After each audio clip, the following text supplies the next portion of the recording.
Inauguration, sir. Good morning, sir. Good morning. Morning, sir. Very good morning, sir. Good morning. Good morning. Most welcome, sir.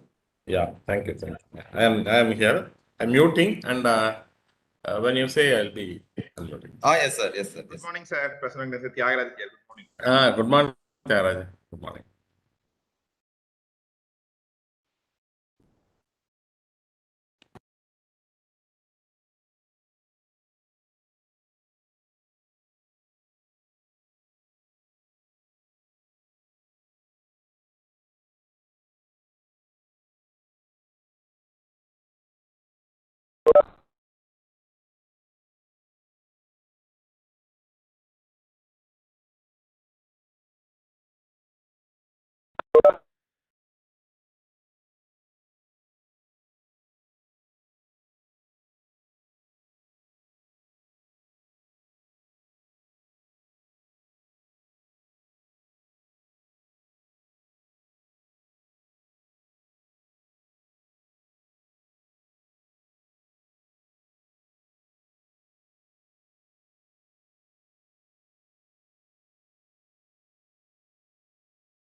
Srinivas sir.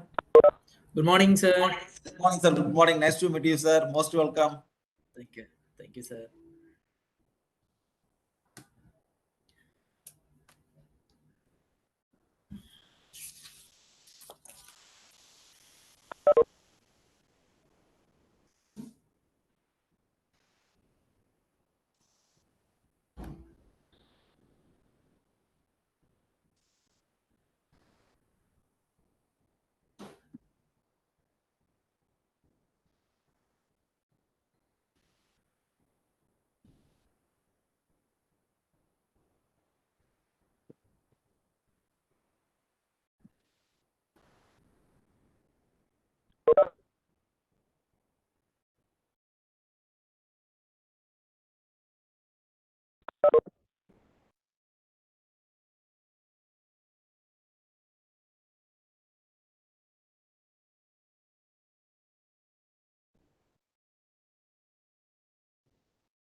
Hello.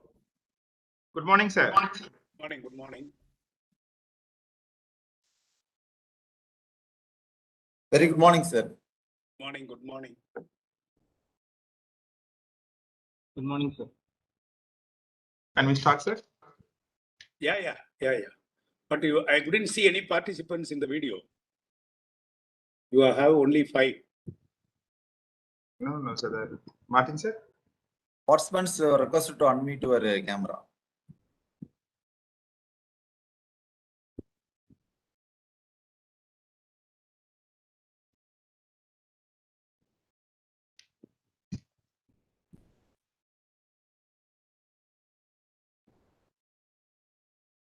Participants who are requested to unmute your camera.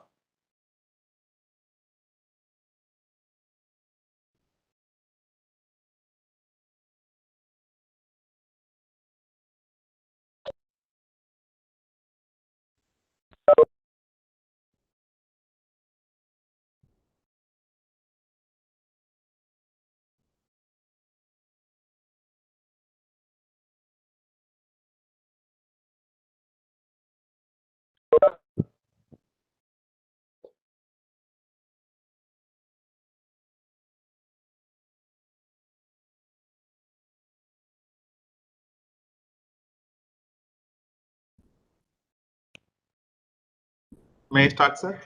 Yeah, please. Yeah. A warm good morning to our Honorable Vice Chancellor, Central University of Tamil Nadu, Chief Guest, Guest of Honor, beloved Dean, School of Mathematics and Computer Sciences, Head Department of Computer Science, other honorable guests, our faculty colleagues, staffs, students, scholars, and dear participants. I am Dr. P. Tyagarajan from the Department of Computer Science, Central University of Tamil Nadu, Thiruvarur. Now, I'd like to extend a warm welcome to all of you for the inaugural function of FID FDP on blockchain analytics and big data, the future of business process.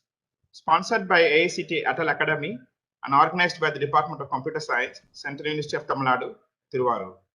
Thank you so much for being here today. Prayer is an expansion of total faith in the present part within and around us. When we pray with faith and we express it through our sincere thanks to God, so we'd like to begin this inaugural function with Tamil Thai Valthu. May I request all of you to rise for the Tamil Thai Valthu.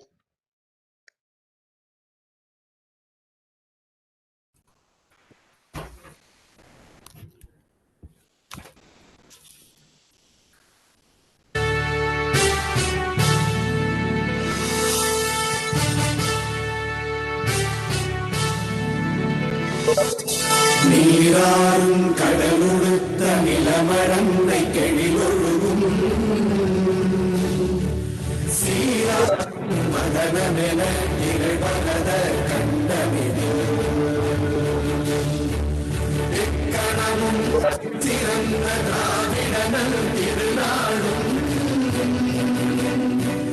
தக்க சிறு திரை நுதலும் தரித்தனரும் திலகமுமே அத்திலக வாசனை போல் அனைத்துலகும் இன்பமுற எத்திசையும் புகழ் மணக்க இருந்த பெரும் தமிழனங்கே தமிழனங்கே உன் சீரிழமை திறந்து என்று செயல் மறந்து வாழ்த்துதுமே வாழ்த்துதுமே வாழ்த்துதுமே.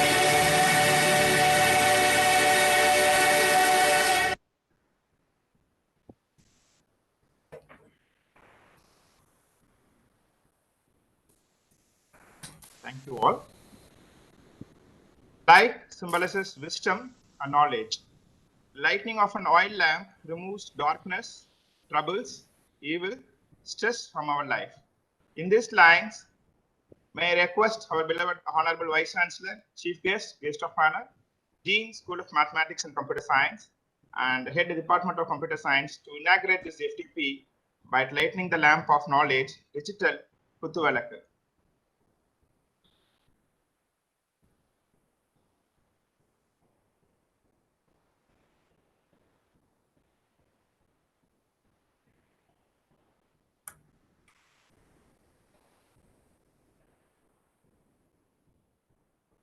குருத்வம் கல்யாணம் ஆரோக்கியம் தனசம்பதம் சுபம் குருத்வம் கல்யாணம் ஆரோக்கியம் தனசம்பதம் சத்ருபுத்தி விநாசாய தீபஜ்யோதிர் நமோஸ்துதே தீபஜ்யோதிர் நமோஸ்துதே சுபம் குருத்வம் கல்யாணம் ஆரோக்கியம் தனசம்பதம் शुभं गुरुत्वं कल्याणं आरोग्यं धनसम्पदः.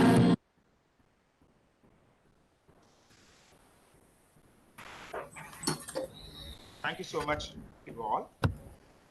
May I request Dr.A.Martin, coordinator of the ATAL FDP from the Department of Computer Science, to deliver the welcome address. Sir, please. Very good morning to one and all.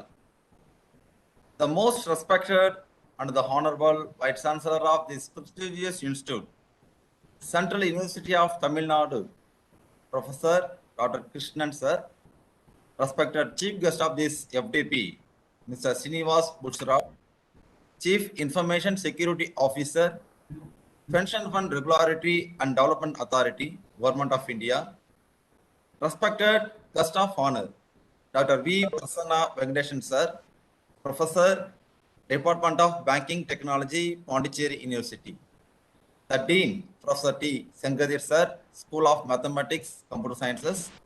The head of the Computer Science Department and Associate Professor, Dr. Chandramouli P.V. SSR. Faculty members of Computer Science Department and faculties from other departments of CUTN, non-teaching staff members, supporting staff, and the participants from different parts of India, a warm welcome to one and all. Today, we are living in very modern world, driven by different kind of technologies like blockchain, big data, cloud computing, IoT, artificial emotional intelligence, 5G technologies, and so on. We have been practiced to use social media technologies for our day-to-day communications. This leads to enormous amount of data generation. So to handle these huge amounts of data and to process these data, big data tools and techniques are used widely. Dear friends, our government of India have taken a lot of initiatives through Reserve Bank of India to implement physical currency into digital currency. In our day-to-day transactions, we are using digital currency to do all the transactions. For example, to apply various certificates from government, to do different reservations from bus, train, airways, etc., and to do various online purchases. Now the trend is, that is the next milestone in digital currency is cryptocurrency. The blockchain technology have built a platform to bring cryptocurrency into realistic. We have cryptocurrencies like Bitcoin, Ethereum, Binance, and many more things are there. Dear friends, you know that in the last couple of weeks, from government side and from private side, many discussions are going on to introduce about cryptocurrencies in India. With this objective, we Department Computer Science, Central University of Tamil Nadu applied this FDP to AICTE, Training and Learning Academy, and we granted to conduct this workshop. It's time to welcome our honorable dignitaries. If our actions inspire one to dream more, learn more, do more, and become more, you are a great leader. On this beautiful occasion, I would like to welcome the signature of our university and our most beloved, respected and honorable Vice Chancellor, Professor Dr. Krishnan. Most welcome, sir. To bring the current trends in blockchain, we have invited the researcher and our chief guest, Mr.Srinivas Bhoosarapu, Chief Information Security Officer, Pension Fund Regulatory and Development Authority, Government of India, to this FTP and to grace this occasion. Most welcome, sir. Thank you. It's my privilege to invite our guest of honor, Dr. V. Prasanna Venkatesan, Professor, Department of Banking Technology, Pondicherry University, to discuss developments in blockchain from students, research scholars, and teachers' perspective to this delightful occasion. Most welcome, sir. I would like to extend the special welcome to the Dean, School of Mathematics and Computer Science, Dr. T. Sengadir sir, who have created very positive environment to conduct various programs in our department. Very most welcome, sir. Leadership is the capacity to translate the vision into reality. I would like to welcome Dr. Chandramouli P.V. SSR, Associate Professor and Head, Department of Computer Science, to this happiest occasion. I feel extremely gratified to invite our faculty members from the Department of Computer Science and faculties from various departments of CUTN and the other colleges to this gleeful occasion. Welcome, sirs and ma'ams. I am pleased to invite the research scholars, non-teaching faculty members, non-teaching staff members, supporting staff for this joyful occasion. Last but not least, our desire to extend a gracious and inclusive welcome to all of our participants from different parts of India who are the flowers of this garden. Welcome, my dear participant friends. Once again, I welcome you all. Thanks for the given opportunity. Thank you so much, sir. May I request or may I welcome Dr. Chandramouli PVSSR, Head Department of Computer Science, to deliver the scope of this FDP. Sir, please. Good morning, all. We are very happy to conduct the second FDP of this academic year on blockchain analytics and big data, which is the future of the business process.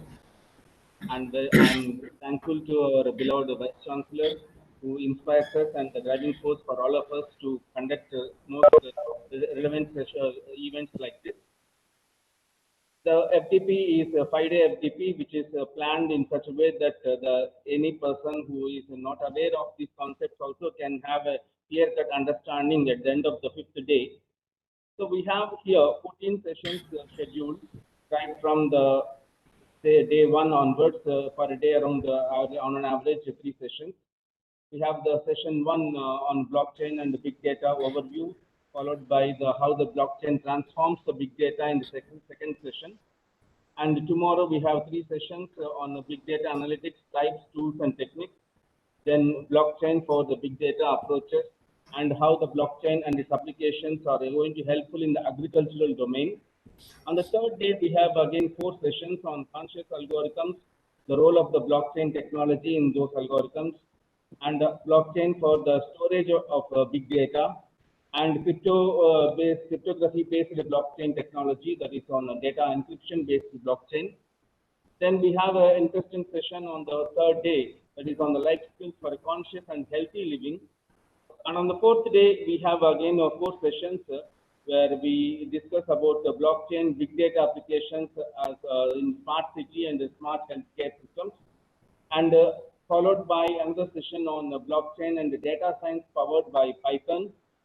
So how the Python is going to helpful in executing these applications, and blockchain and cryptocurrency with a practical session on the 4th day. Then on the 5th day, we have cryptography in blockchain, and as well as the different opportunities and the future directions of research in blockchain. All these sessions are going to be handled by 6 industry experts as well as and 8 academic experts. So I hope that don't take much time, and I hope that the 5-day FDP will help all the participants such that they can pursue their career or they can improvise their career after the end of the 5th day. And with this small note, I welcome you all, and I am thankful to the coordinator, Dr.A.Martin, for giving me this opportunity. Thank you so much, sir. May I request and invite our Honorable Vice Chancellor of Central University of Tamil Nadu, Professor M. Krishnan, sir, to deliver the inaugural address. Sir, please. Yeah. Can you hear me, please? Yes, sir. Yeah. My dear and respected Professor Sengadir, our earlier officiating Vice Chancellor of Central University of Tamil Nadu, and my dear Chief Guest, Mr.Srinivas Bhoosarapu, who is the Chief Information Security Officer, Pension Fund Regularity and Development Authority, Government of India, who is going to deliver the Chief Guest address today. Dr. V. Prasanna Venkateshan, Professor, Department of Banking Technology, Pondicherry University, Puducherry, who is going to deliver the felicitation address. My dear friend, Dr. Chandramouli, who is an Associate Professor and Head Department of Computer Science, Central University of Tamil Nadu, Thiruvarur. And my dear participants, today I am so happy because Central University of Tamil Nadu it's going to have a ATAL program funded by AICTE by holding that a new topic, the blockchain analytics and big data, the future of business process. That's a wonderful topic they have selected. Why I am telling this wonderful topic, this is the right time. Why? Because almost all the digital technology head, not only in India, but also in abroad, headed by Indians. Now, we have to bring the expertise from various parts of the world. And we have to introduce the new topic to Indian scientists to bring out India as a digital world.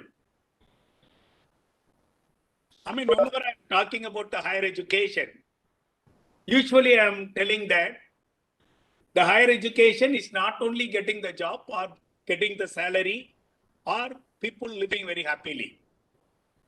The higher education should take that innovation from the excellence of higher education and introduce the new topic to the public. By that, they have to live very happily and follow the new inventions immediately. I can say that in the platform, it's really we are lacking on that side. So this type of program definitely will bring that new idea to that, not only the participants.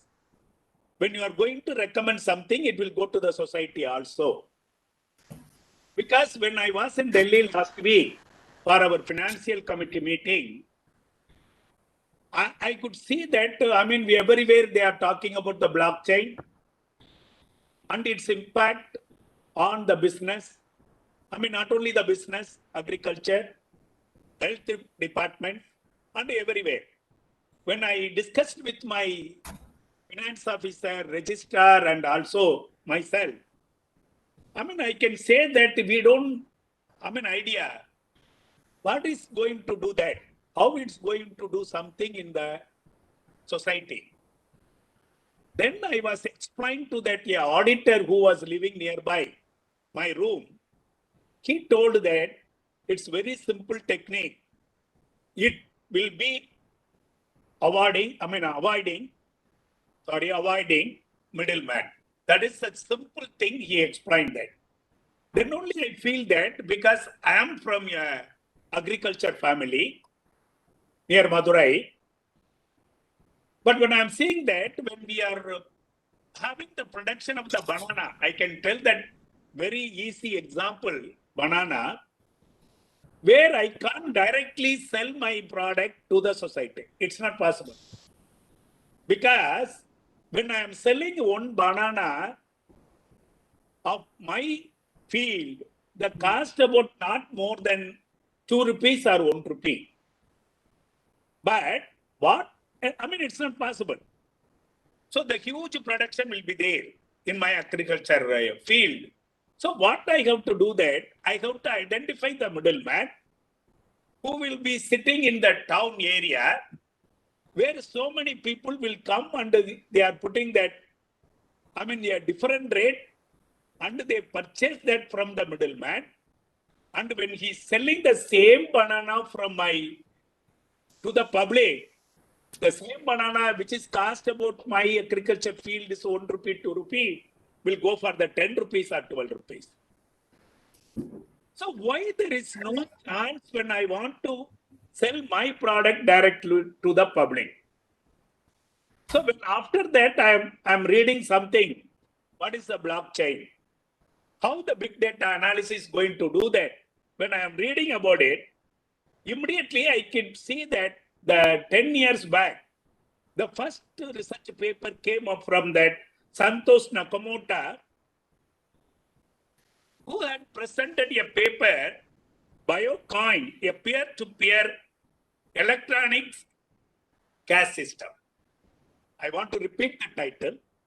Bitcoin, a peer-to-peer electronic cash system. That is the paper presented that 10 years back. But still, IBM like a big industry, They are using only 33%. So that's the way now the people are taking it. How this new field is going to help for the future. That is a wonderful title. The computer science department should, actually forward it to bring out a new title to the people like me, right? Because I'm completely, don't know about anything because I am a biotechnology background, but I could see that Professor Sengadir sir and Sandramouli and Tyagarajan, you people should bring that almost all the professors in the university, they should know about that, what is that, what you call the blockchain or Bitcoin and other things, and how it's going to be useful for the future. Why we need the blockchain? I'm going to take another 3 minutes. Number one, we are having the transparency. That is a very important thing. So we are having the transparency when we are going to transfer or going to sell some product and take some money from there. It's going to have that transparency because when I joined this university, I expected in everything, transparency is very important. Number two, whenever we are going for the government job, the biggest problem is auditing. So when you are going to completely implement the blockchain, definitely we are going to reduce the load of auditing in different areas. Because as I told that, in our finance committee meeting, the first question is how many audit problem you are having. And also you people are also reading the paper today. Where I was as Madurai Kamaraj University Vice Chancellor, there are about the 5,000 para will be there as an audit objection. But how we can reduce it? If we would have that transparency in transfer anything, then I can say that it can be reduced. That I want to do that. Then you have to see that how easily you can apply this field practically. Because I told my people in expertise in the higher education, just we can say syllabus, just we can say teach the what you called the blockchain or Bitcoin. But practically you have to teach.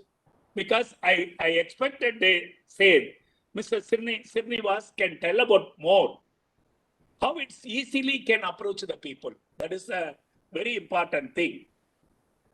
So how it's going to help us?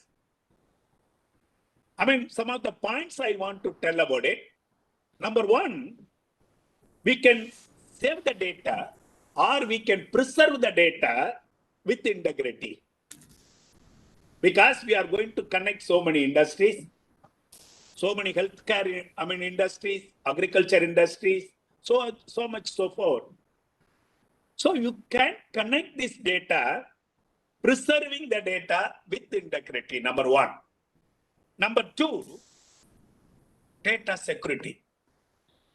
How much you are going to implement or how much you are giving that genuinity of that, what you called the security, public should accept it. Because my poor villagers, poor farmers, when they want to invest 5,000 rupees in a bank, immediately they are asking that if the bank is very good or not, because they don't have the knowledge. So that, data security is very important. Number three, who is going to control over the data? Who is going to control over the data? Because I don't believe when I am going to introduce that, because even we are in the corona period, I think that the vaccination comes immediately. No, every people, they didn't accept it. Because they have to bring under, we have to give that platform, to give the transparency. Even that vaccine, I can say. Now, of course, we have to thank Honorable Prime Minister to bring 1 crore of, so many crores of vaccines free of cost to the public. Tamil Nadu is also very good position to give the vaccination. So how it happens? So you are giving the transparency to the people. The people believe that vaccination, now they are accepting. Number 4, what I can say, how you are going to monetize the data. That is a very important thing. How you are going to monitor the data? Who is going to monitor the data? So that is the 4th point. 5th point, then as I told that, speed of audit. Because when we are going that financial year is going to end on March, then audit will come next year. The same year will not come because the speedy auditing will not be there.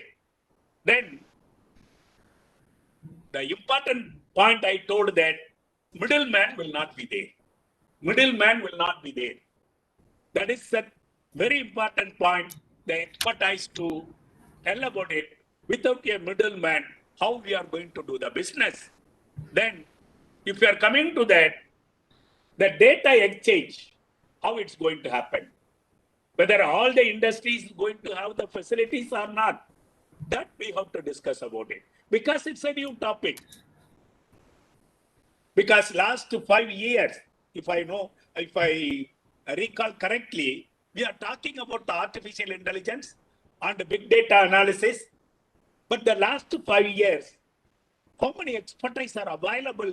Particularly, I am talking about Central University of Tamil Nadu. That type of thing, we can talk anything. How fast we are going to develop that expertise, that is a bit important.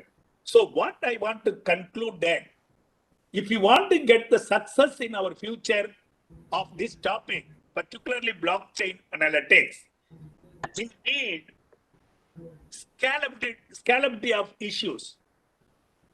Every day the data is going to increase.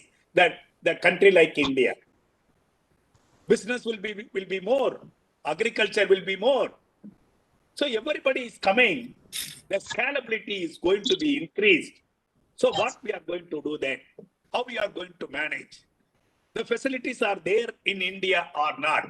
How many industries are full-fledged with these facilities? Number 1. Number 2, the tools, what I told that. Tools and the expertise to operate the tools. How many people are there? I think we can introduce tomorrow. If I am going and tell to Madurai, even my own brother, relatives, they don't accept it. My brother who is doing agriculture, he will not accept it immediately. Hey, how I can sell all my banana without a middleman. Otherwise, I can't get a good money or income from my agriculture field. Immediately, will not accept it. So that things we have to take it. Then the professionals, room for the professionals. That is a very important thing we have to discuss. So these are the points where immediately I can recall from this topic. But again, I am sorry if anything wrong in my topic. But these are the new topic. Even people like us should understand properly through the expertise available today. But this type of title should not be completed with a program called FDP or ATAL or any other program available in the higher education. Daily we have to discuss. Practically we have to discuss. And then we have to take to the public. Even the people living in that village in Nadu near Central University of Tamil Nadu, he should talk about the blockchain, big data analysis. That is my wish. Once again, I thank you very much for giving me a very good opportunity to at least know about something and talk with you. I wish you all the best for this wonderful conference. Thank you very much. Thank you, sir. Thank you, sir. Thank you so much. On behalf of the Department of Computer Science, I thank our Honorable Vice Chancellor in elaborating the impact of the blockchain in auditing and agriculture. And Professor Krishnan sir, our Honorable Vice Chancellor sir also emphasized on the practical orientation and the application of this blockchain. And I'm sure, sir, we as a department will work on your directions and your presence, your words, for every event being conducted by the Department of Computer Science is a real boost for us, which motivates us to move forward. Thank you so much for your presence and for your enlightening words, sir. Thank you so much. May I invite Mr. Karul Prakash, SRF scholar from the Department of Computer Science, to give introduction about our chief guest, Mr. Srinivas Bhoosarapu, sir, who is a Chief Information Security Officer at Pension Fund Regulatory and Development Authority, Government of India. Mr. Karul Prakash, please. Thank you, sir. Good morning.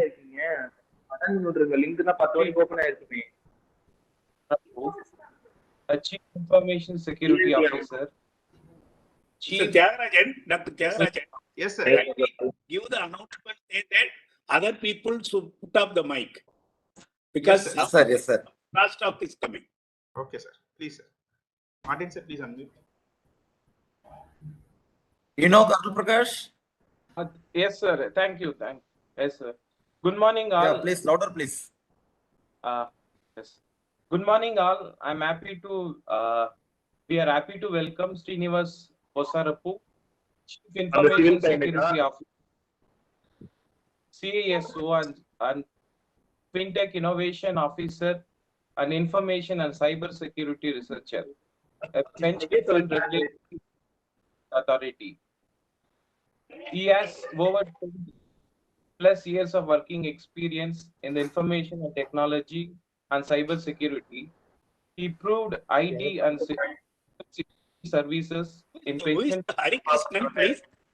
Hari regulatory. Krishnan, kindly put off your mic, please.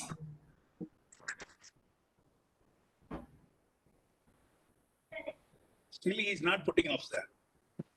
Sir, Hari Krishnan only introducing, sir. Hari Krishnan. And another one is actually. Yes, yes, sir. Yes, sir. Hari Krishnan, kindly give the announcement, please. Yes, sir. He has been removed, sir. He has been removed. Yeah, please continue. When some of the expertise, when they are talking or giving a talk, it will give a lot of disturbance when they. Okay, please. Yes, sir. Hari Krishnan, proceed, please. So he has over 20+ years of working experience in the information technology and cyber security. He provided IT and cyber security services in Pension Fund Regulatory Development Authority and Insurance Regulatory and Development Authority of India, IRDAI, and techno-functional efforts in various organizations such as PF, RDA, IRDI, Andhra Pradesh, Civil Supplies Corporation, and Srinidhi Cooperative Bank, Government of Andhra Pradesh, National Payment Corporation of India, and Genpact India.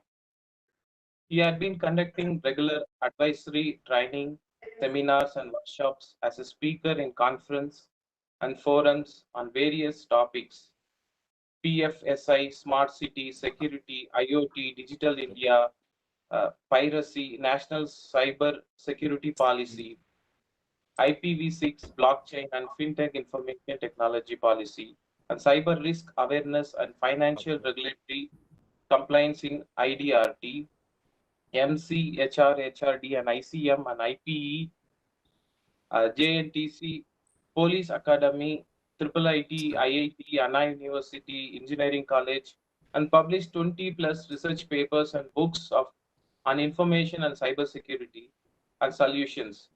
Paper presented in Singapore, Malaysia, and various universities in India on information, cyber system, and security.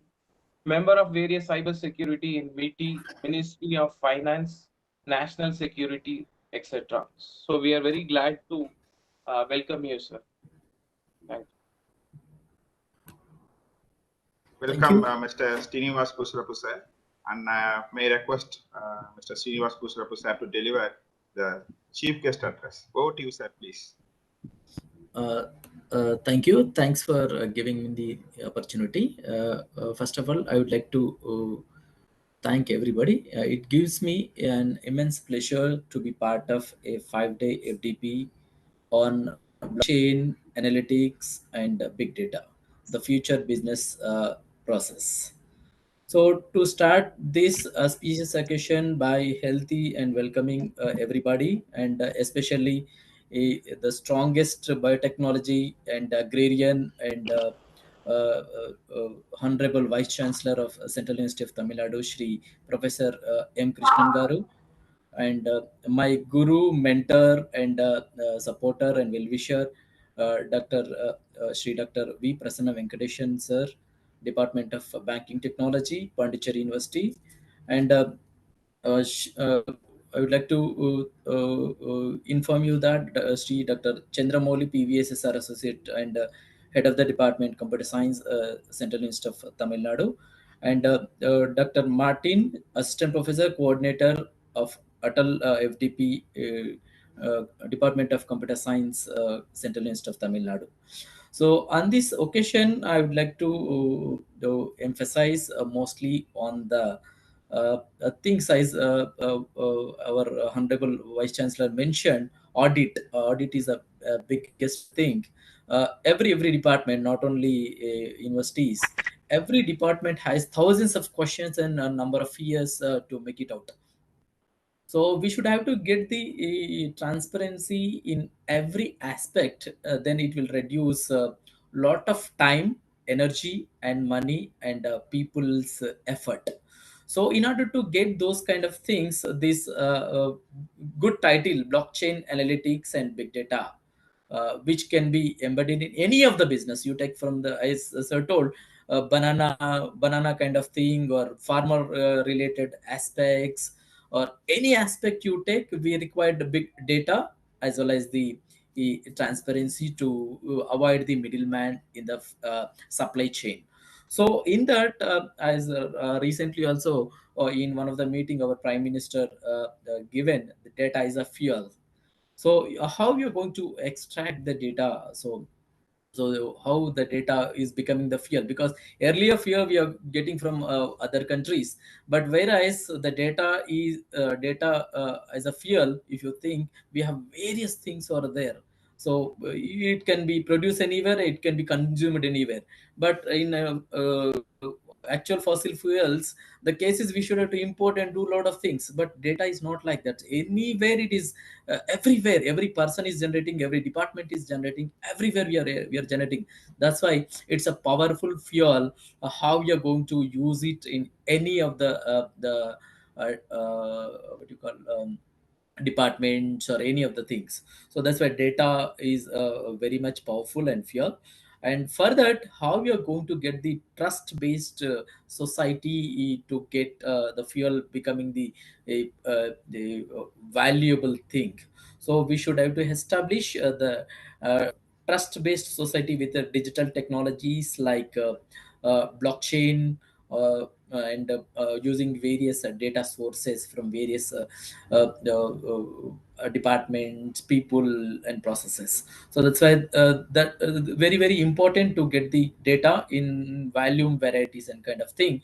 Then once we got the data, how we are going to analyze it? Analytical is also very important. How you're going to predict out of the that when you got the rain related thing, or fertilizer related thing, or cost related thing, market intelligence related data. Once you got, how you're going to predict the cost, how you're going to predict the weather, how you're going to use the fertilizers, how you're going to control the various diseases on the agriculture. So that kind of decision making we can get based on the big data into the various environment. So once we got the data, how we are going to get the transparency and the security of that, especially as Vice Chancellor given, how we are going to preserve the data and how we are going to use the data, and because once you preserve it, people might have taken in different ways, and uh, they want to use in good way and bad way. So how you're going to avoid the bad way and increase the good way of using that one? So that is the thing we should have to establish in as a part of trust with the blockchain and the data and the big data and analytics. And another area is nowadays we are working in the era of in fact in the research areas or emerging areas also. As a professors, you know very well what kind of problem statements are there, what kind of things are there. So now we are living in a society called T plus X X solution. Always T plus 1, T plus 5, T plus 3.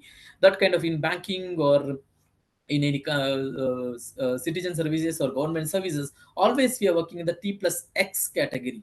So why don't we make it as a real time? That's what we should have to make out of this. So that kind of thing we should have to get in with the help of big data analytics, especially the gurus and professors and various universities knowledge repositories. You should have to create the knowledge system and not only knowledge, the skill based people we should have to create to make this become the reality and in the real time. That's what we should have to make the many experts and professionals and skilled people, not only knowledge from the knowledge we should have to create the skill people who are going to help everybody who don't know anything. We should have to help them. So that kind of thing we should have to build the convergence of knowledge, technology and data. And coming to the final thing, the digital economy and the digital currency, that's what we should have to get it. So in order to avoid the a middleman in every benefit or welfare, we should have to get that kind of digital economy for the people and make it as a digital life for everybody.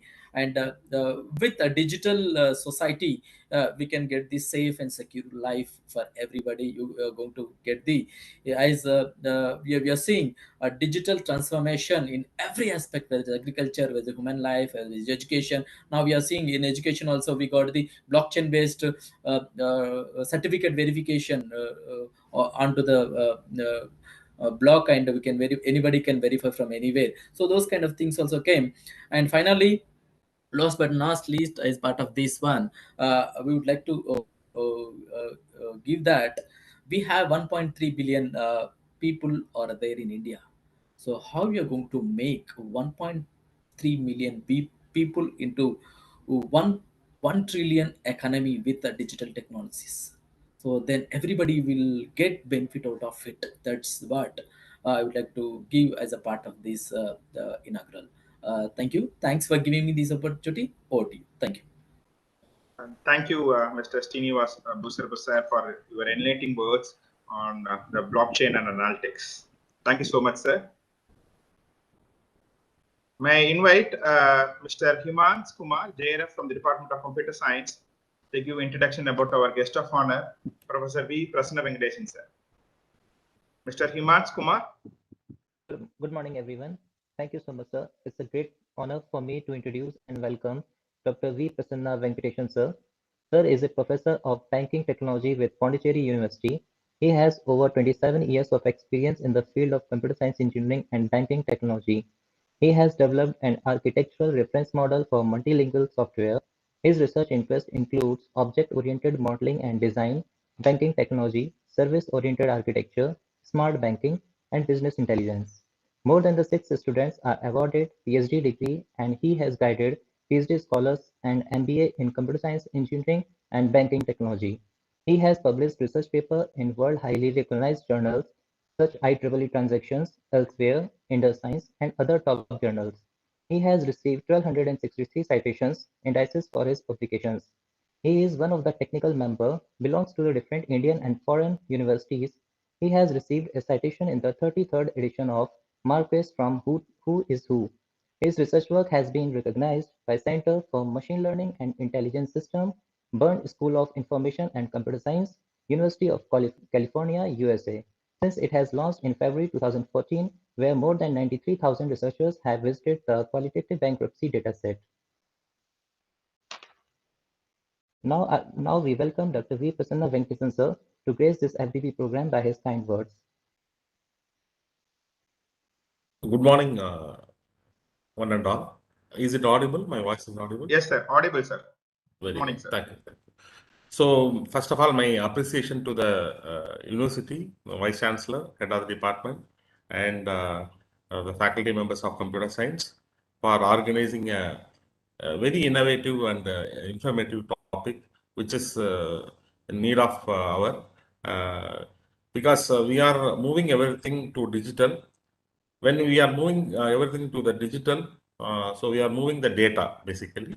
When the data is moved, we will have the question first, whether the data is shareable, and we need a platform which should be shareable. And next question will come, whether the shared information will be secured, and we need a secured platform to access and work on it. And we move further, whether the secure data will be consistent, okay, that has to be checked. So all this is possible in a bigger country like India, where a huge population and huge interactions, huge transactions are happening every day. So in this context, we'll take one scenario. Recently, we had a heavy rain and flood throughout Tamil Nadu, and a lot of agriculture lands got affected by this. Crops got affected, and the farmers lost their livelihood because of this heavy rain. There is a crop insurance mechanism, we know, and so that crop insurance mechanism will that has to help the farmers basically. There will be assessment team, and that they will come and they will assess, and they look into the damage level, and they have to award, and they have to approve and award the whatever grant they have to get, and that compensation the farmers will get. But the whole process is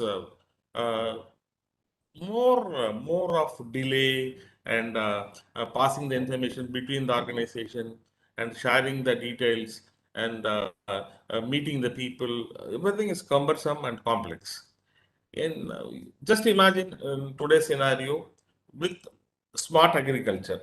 We hope, we will imagine there is a smart agriculture, and the lands are having proper sensors and video cameras, and that will be fields can be visualized from the remote, and any damage we come across can be assessed by the insurance people automatically. The insurance can be done with digital platform by the farmers, and once they have done the insurance, that's all. Automatically, it will be put in the blockchain, and the concerned parties will be coming, and they'll be ensuring a smart contract, and that smart contract will enable them, and the parties whoever got involved, they'll be delegating their work. So when the situation comes, there is a failure comes, so the insurance company automatically they will be assessing the loss, and they will be approving the amount, and the amount will be initiated, and the bank will be paying to the insurance company, will be paying to the bank of the farmer, and he's getting automatically, and the whole thing will happen just in few hours, maybe a day, maybe a 2 days, which is taking months together now at present.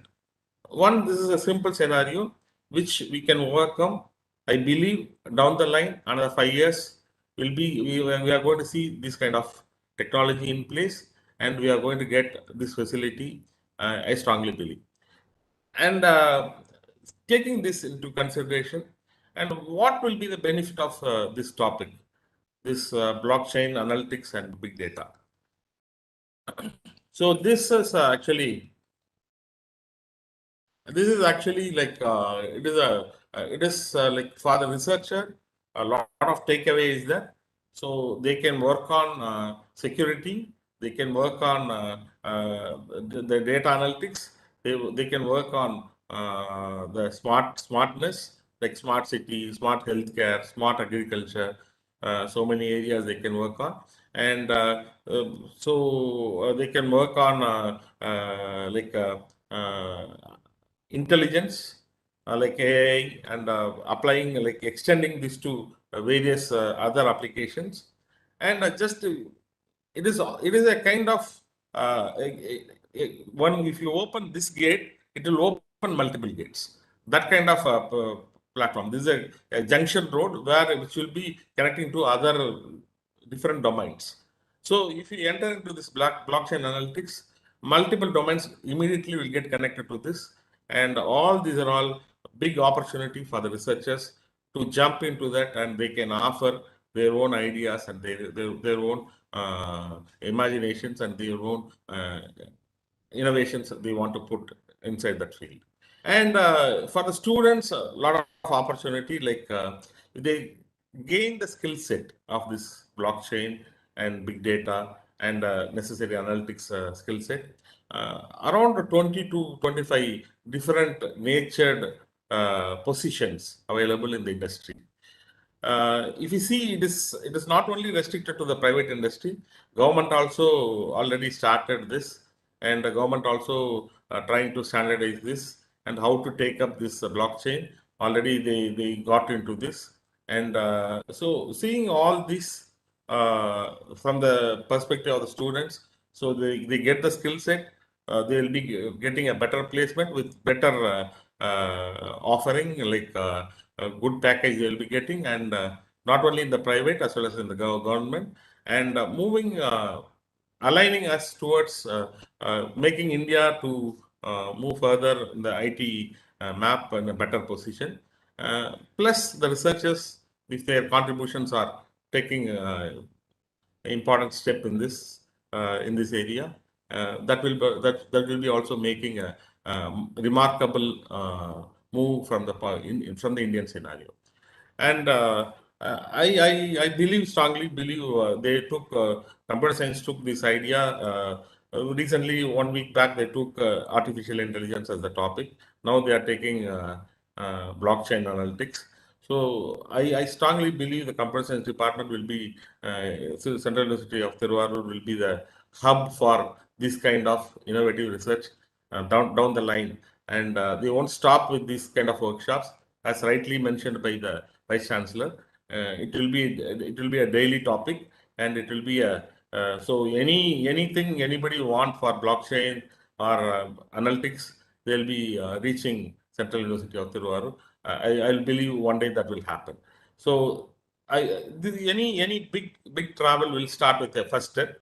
So I believe this workshop will be the first step to move ahead in this direction, and I wish and that will happen in the near future. And whatever support Central University of Thiruvarur requires, particularly computer science department, I am there and I will support. And I wish the dreams should happen with a lot of offering towards the country and to the people. So thank you for the opportunity, and over to the team. Thank you so much, sir. Thank you so much for explaining how the blockchain can help in agriculture, especially when there is an insurance. As you said, now it will take around maybe the next season of crop we cultivated, then only the previous season of insurance will be coming. And rightly pointed out by you, with this implementation of the blockchain, and especially in the crop insurance, I think rightly the farmers will be benefited, because I'm also from the agriculture background. So thank you so much for illustrating the application of the blockchain in the crop insurance. And also thank you so much for highlighting the so many research avenues which you have in blockchain and analytics. So thank you so much, Professor V. Prasanna Venkatesan, sir, for your thought-provoking words on the blockchain. Thank you so much, sir. Thank you. Now, may I request Dr. R. Saranya from the Department of Computer Science to deliver the vote of thanks. Ma'am, please. Morning, sir. Is my voice audible? Yes, ma'am. Little bit louder, ma'am, please. Okay. Good morning, all. As all good things come to an end in life, so as this inaugural function of this 5-day FDP. First and foremost, let me express my deep sense of gratitude to our Honorable Vice Chancellor of CUTN for his inspiring inaugural address and wholehearted support. The very presence of him in today's inaugural function, in spite of his extremely busy schedule, is a reflection of his importance in all academic matters. And I take this opportunity to express our profound gratitude towards you, sir. You have created a very positive environment to execute an academic and research activities. Thank you very much, sir, for your encouraging words. Then I would like to thank our chief guest, Mr.Srinivas Bhoosarapu, our Chief Information Security Officer, Pension Fund Regulatory and Development Authority, Government of India, for his insightful information and enormous support to make this event successful. Then I would like to thank Dr. Prasanna Venkatesan, Professor, Department of Banking Technology from Pondicherry University, for his inspiring information. I would like to extend my profuse thanks to the Dean of our school, Professor T. Sengadir, for his scholarly support and guidance for this FDP. I wish to thank our beloved head of the department, Dr. Chandramouli, for his efforts for this 5-day FDP on blockchain analytics and big data. And I register my special thanks to the organizing team and the other staff for their enormous support.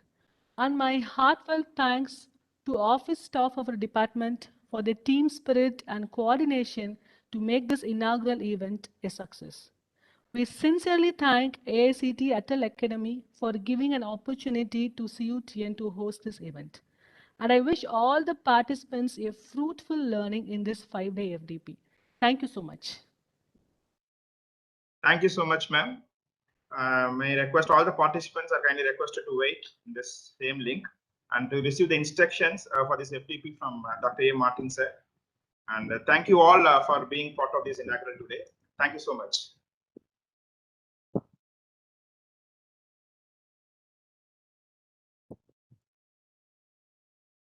Thank you, participants, for your enormous participation in this FDP program. Now we are continuing the session from our Srinivas Bhoosarapu about the blockchain and big data overview. Srinivas sir, you can take the session.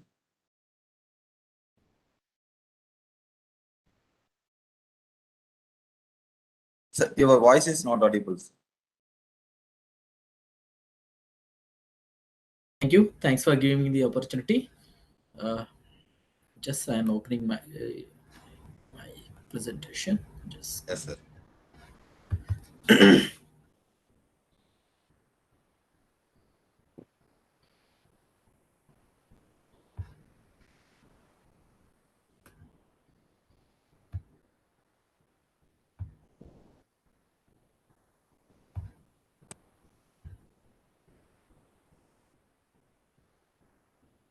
You're able to see my screen? Yes, sir. Yes, sir. Screen yes, is sir. visible Yes, and sir. audio Yes, is sir. also clear, sir. Yeah. Both are Yes, clear. sir. Thank you. So as a part of today's, as we discussed many things in the inaugural session, so we'd like to go how you're going to make a skill as well as a knowledge base in the blockchain analytics and big data.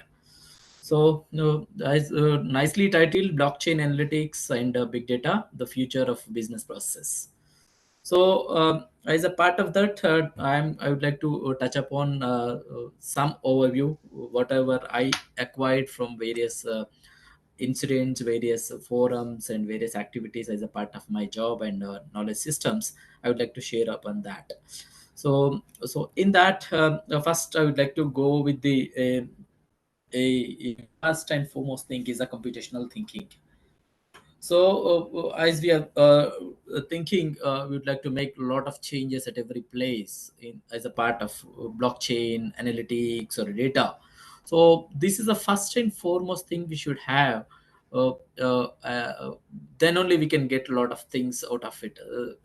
Simply, it's a part of common sense or computational thinking. Common sense becoming the computational thinking in order to implement various technologies. Because we have seen when we have into implement various technologies, advanced technologies, we are getting stumble blocks. So in order to avoid that kind of things, first is a computational thinking we should have.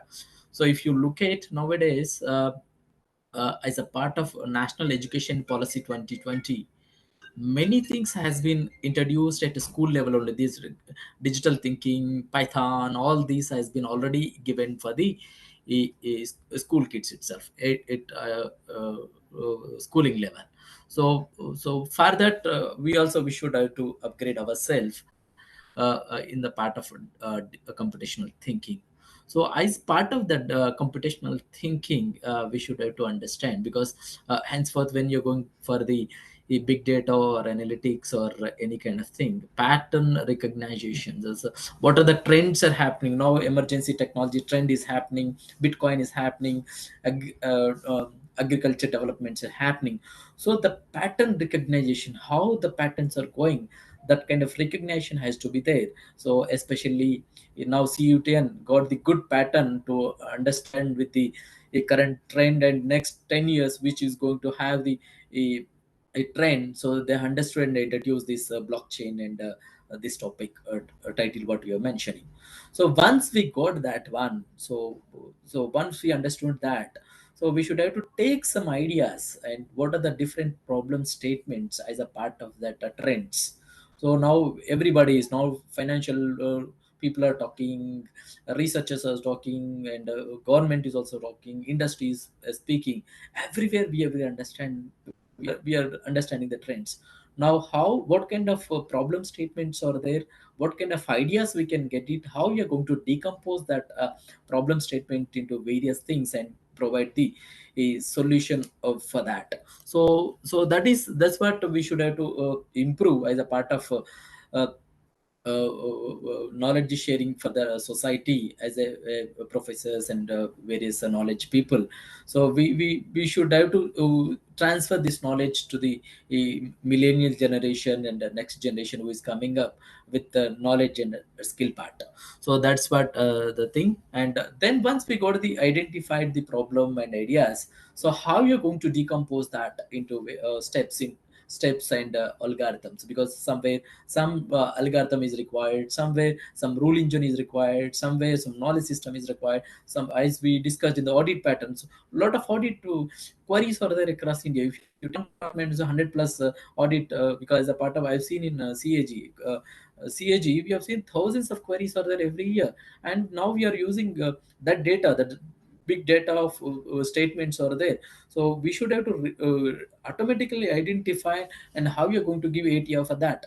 That kind of designing should be come into the picture. Then we are going to focus on what is important for that. Out of that, which kind of abstractions I can make it out of that. So you take one problem and solve that problem, and which is going to give immense solutions for that. You are going to have interdisciplinary things, whether it is big data, whether it is artificial intelligence, machine learning, whatever, all interdisciplinary things will be there as a part of that solutioning. That kind of computational thinking we should have to build for the next generation. So for that we have various computational thinkers like our VC or Prasanna sir and various other professors who are participating in this. I think 67 plus professors we are going to becoming a computational thinkers for the future generation. That's what kind of logics we should have to understand, what kind of predicts, analyzing. So in case of agriculture, what kind of analysis is required, what kind of prediction is required, that kind of logics is should have to build, and evaluation of the things, various judgments we should have to get it from that.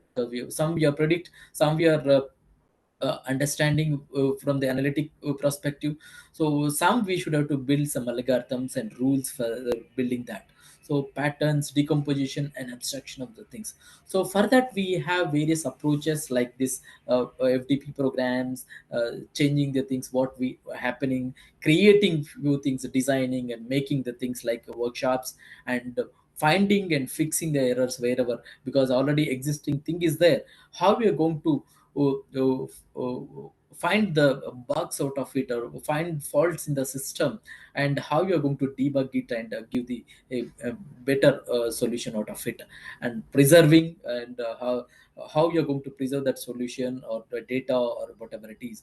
So how you're going to make that kind of thing, and collaborating with others, like we have seen CUN has been collaborated with the AICTE, then other universities and government. Like this collaborative work is required, because it is interdisciplinary. Some are experts in the domain, some are experts in the technology, some are experts in the knowledge sharing, some are experts in the research. So if you have a collaborative approach, then we can get the best solutions for any of the technology which are coming in the near future, because next 10 years, whether it is IoT, whether it is edge computing, end computing, big data, data analytics, data science, IIoT, all these going to be rule the things. So in order to get these kind of things, we should have the collaborative approach. If you come into the health sector, whether it's the agriculture sector, whether it's the government sector, whether the financial sector, every sector, because they are experts in their domain, and we are experts in the knowledge systems, and some industry experts are building their solutions. So we should have to share these kind of knowledge among the people with the collaborative approach. So with this thing, I would like to give, we should have the good computational thinking, and we should acquire as well as we should transfer it to the researchers or people who are want to learn the things. We should have to knowledge this computational thinking to them. So here we have various computational thinking steps, that is problem specification, then algorithmic expression, and a solution and implementation. So this kind of approach we should have to build for every student who are studying under you, and as well as which are some departments. We should be part of some government initiatives. We should be part of various technical committees to give our knowledge based thinking to give the solution to that problems. So these are the approach we should have, and steps we should have to follow when we are going to have the generalization. That's what we our career, our life study has been started with the generalization of the education, then specific education, again the generalization education in the research level. When we started our the knowledge or education system, so we started with the general education till our uh, uh, uh, SSC level. So once that has been done, then we are into the specific education, like +2 and plus 4 or +3. So there we have taken the specific education. Then once we have finished that one, again when you coming to the research level, again we are all these general education, specific education becoming again general education, because we should have to understand all kind of problems, and generic solution we have to build, general knowledge we have to build, and give that kind of knowledge for the next level solution for the industry, for the governments and policymakers everywhere. That kind of computational thinking we should have to build. So coming to our part, as we discussed in the inaugural session also, data is fuel and trust based society, and T+7 to real time and convergence and smart tokens and governance. So these kind of things are required as a part of a blockchain implementation, or big data, or big data implementation for any of the future businesses. So we should have to understand that business process, the term very nicely coined, the business process. Any business process you take, the process itself has a lot of steps for that, how you're going to build the solution. So in that kind of in that context, we should have to understand the power of data, and how we are going to build the trust among the society people, whether it is a farmer, whether it is a employee, whether it is a trade business people. So how we are going to build the trust among the people in the society, which is going to be get from the technology stacks. So another area we are seeing in the banking, earlier we used to get the things like check has to be processed in 10 plus T+5 days, T+7 days kind of thing. Now many, if you look at mobile payments and other mobile payments, it's happening on real time. So you can transfer the money, you can get the money. So this kind of real time has been given by the various data points, and the various tech solutions has been given that. And convergence also, we should have to converge, because now if you look at in order to launch one solution like GSTN, um, uh, we converge various rules, regulations, borders, e-ways, all kind of things we have done, right from identifying the people to deliver the good. We have various GSTN is there, e-way is there, toll gate is there, then trade finance is there, credit is there. These kind of things are happen over there. So all these now, if you given this convergence with the transparency, so it will give you immense uh, uh, solutions for the people, and they'll be benefited at large. So coming to the now trending is happening with digital tokens or smart tokens or digital currency. Various terms are used in the various places. Somebody is calling as initial coin offering, somebody is calling as Bitcoin, Ethereum, those kind of things we are talking. So how you're going to make these smart coins or smart contracts kind of thing as a part of blockchain, we will have in our subsequent discussion. And coming to the governance part, now if you look at as part of government of India has been taking a lot of initiative as a in blockchain. Already many solutions has been implemented. If you look at land registration, Department of Land Registration as a part of reforms, every state has been given register their property, register their lands on the blockchain platform. So if you look at Andhra Pradesh, Telangana, everywhere, Tamil Nadu, many places, they already initiated this thing as a part of integrated land information system that has been used by the blockchain environment, and registering their properties, validating their properties. Those kind of things we are going to discuss in our things. So as a part of uh, this initiative, we would like to make many solutions, because we are the knowledge creators. So how it has been used for the society at large, that kind of systems we should have to build. So as part of that initiative, today we are going to discuss now about blockchain, big data, government perspective, how the government policies, government initiatives, government implementation has been given in the blockchain and as well as the big data, and what are the convergence between blockchain and big data. Also we are going to have few use cases in all aspects, and even industry, how industry is been working to get this knowledge based system into the implementation. But whatever statement you are defining, how you are going to implement that statement with the help of various tech stacks. So coming to the academic part, what kind of skills we can build, how the knowledge system will help that students or faculties everywhere. So how you're going to build the academic skills and knowledge for the in next generation to implement various things for the industry as well as the. And coming to the last but not least, very important, where knowledge will be created, like as we have seen in 90s, 10 years back, Santosh Nakamoko has written one paper. Now that paper becoming now a big solution for various industries. So how we are going to create that kind of knowledge systems as a part of our research. And if you look at Department of Science and Technology, DST, or TIFAC, or various institute, what problems they are defining, what kind of solutions as a part of our academics, researchers, what we are going to give it to them. So that kind of discussion also I am going to make in the final thing.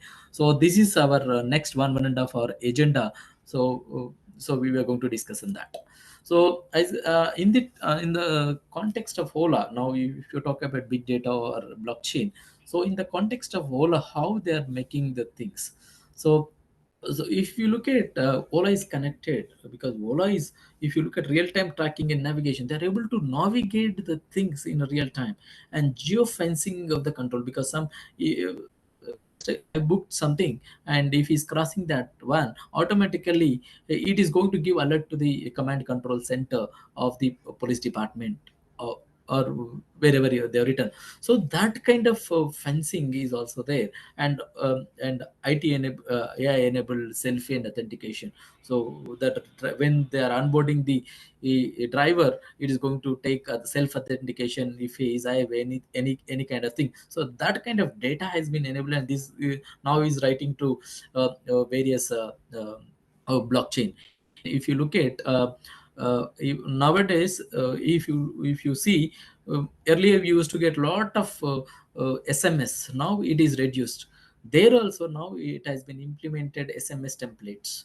So blockchain-based SMS template has been implemented by Telecom Regulatory Authority of India. So if you want send any SMS, first is what are the template messages you are registered with various telecom providers, that will be validated and sent to the try. Then if it is validated and perfect level, then only it has been sent to the respective people. Earlier they used to have bulk SMS, all these kind of things are there, but now that kind of things are avoided. So every bank and every department now has the SMS template which has been validated by blockchain technology.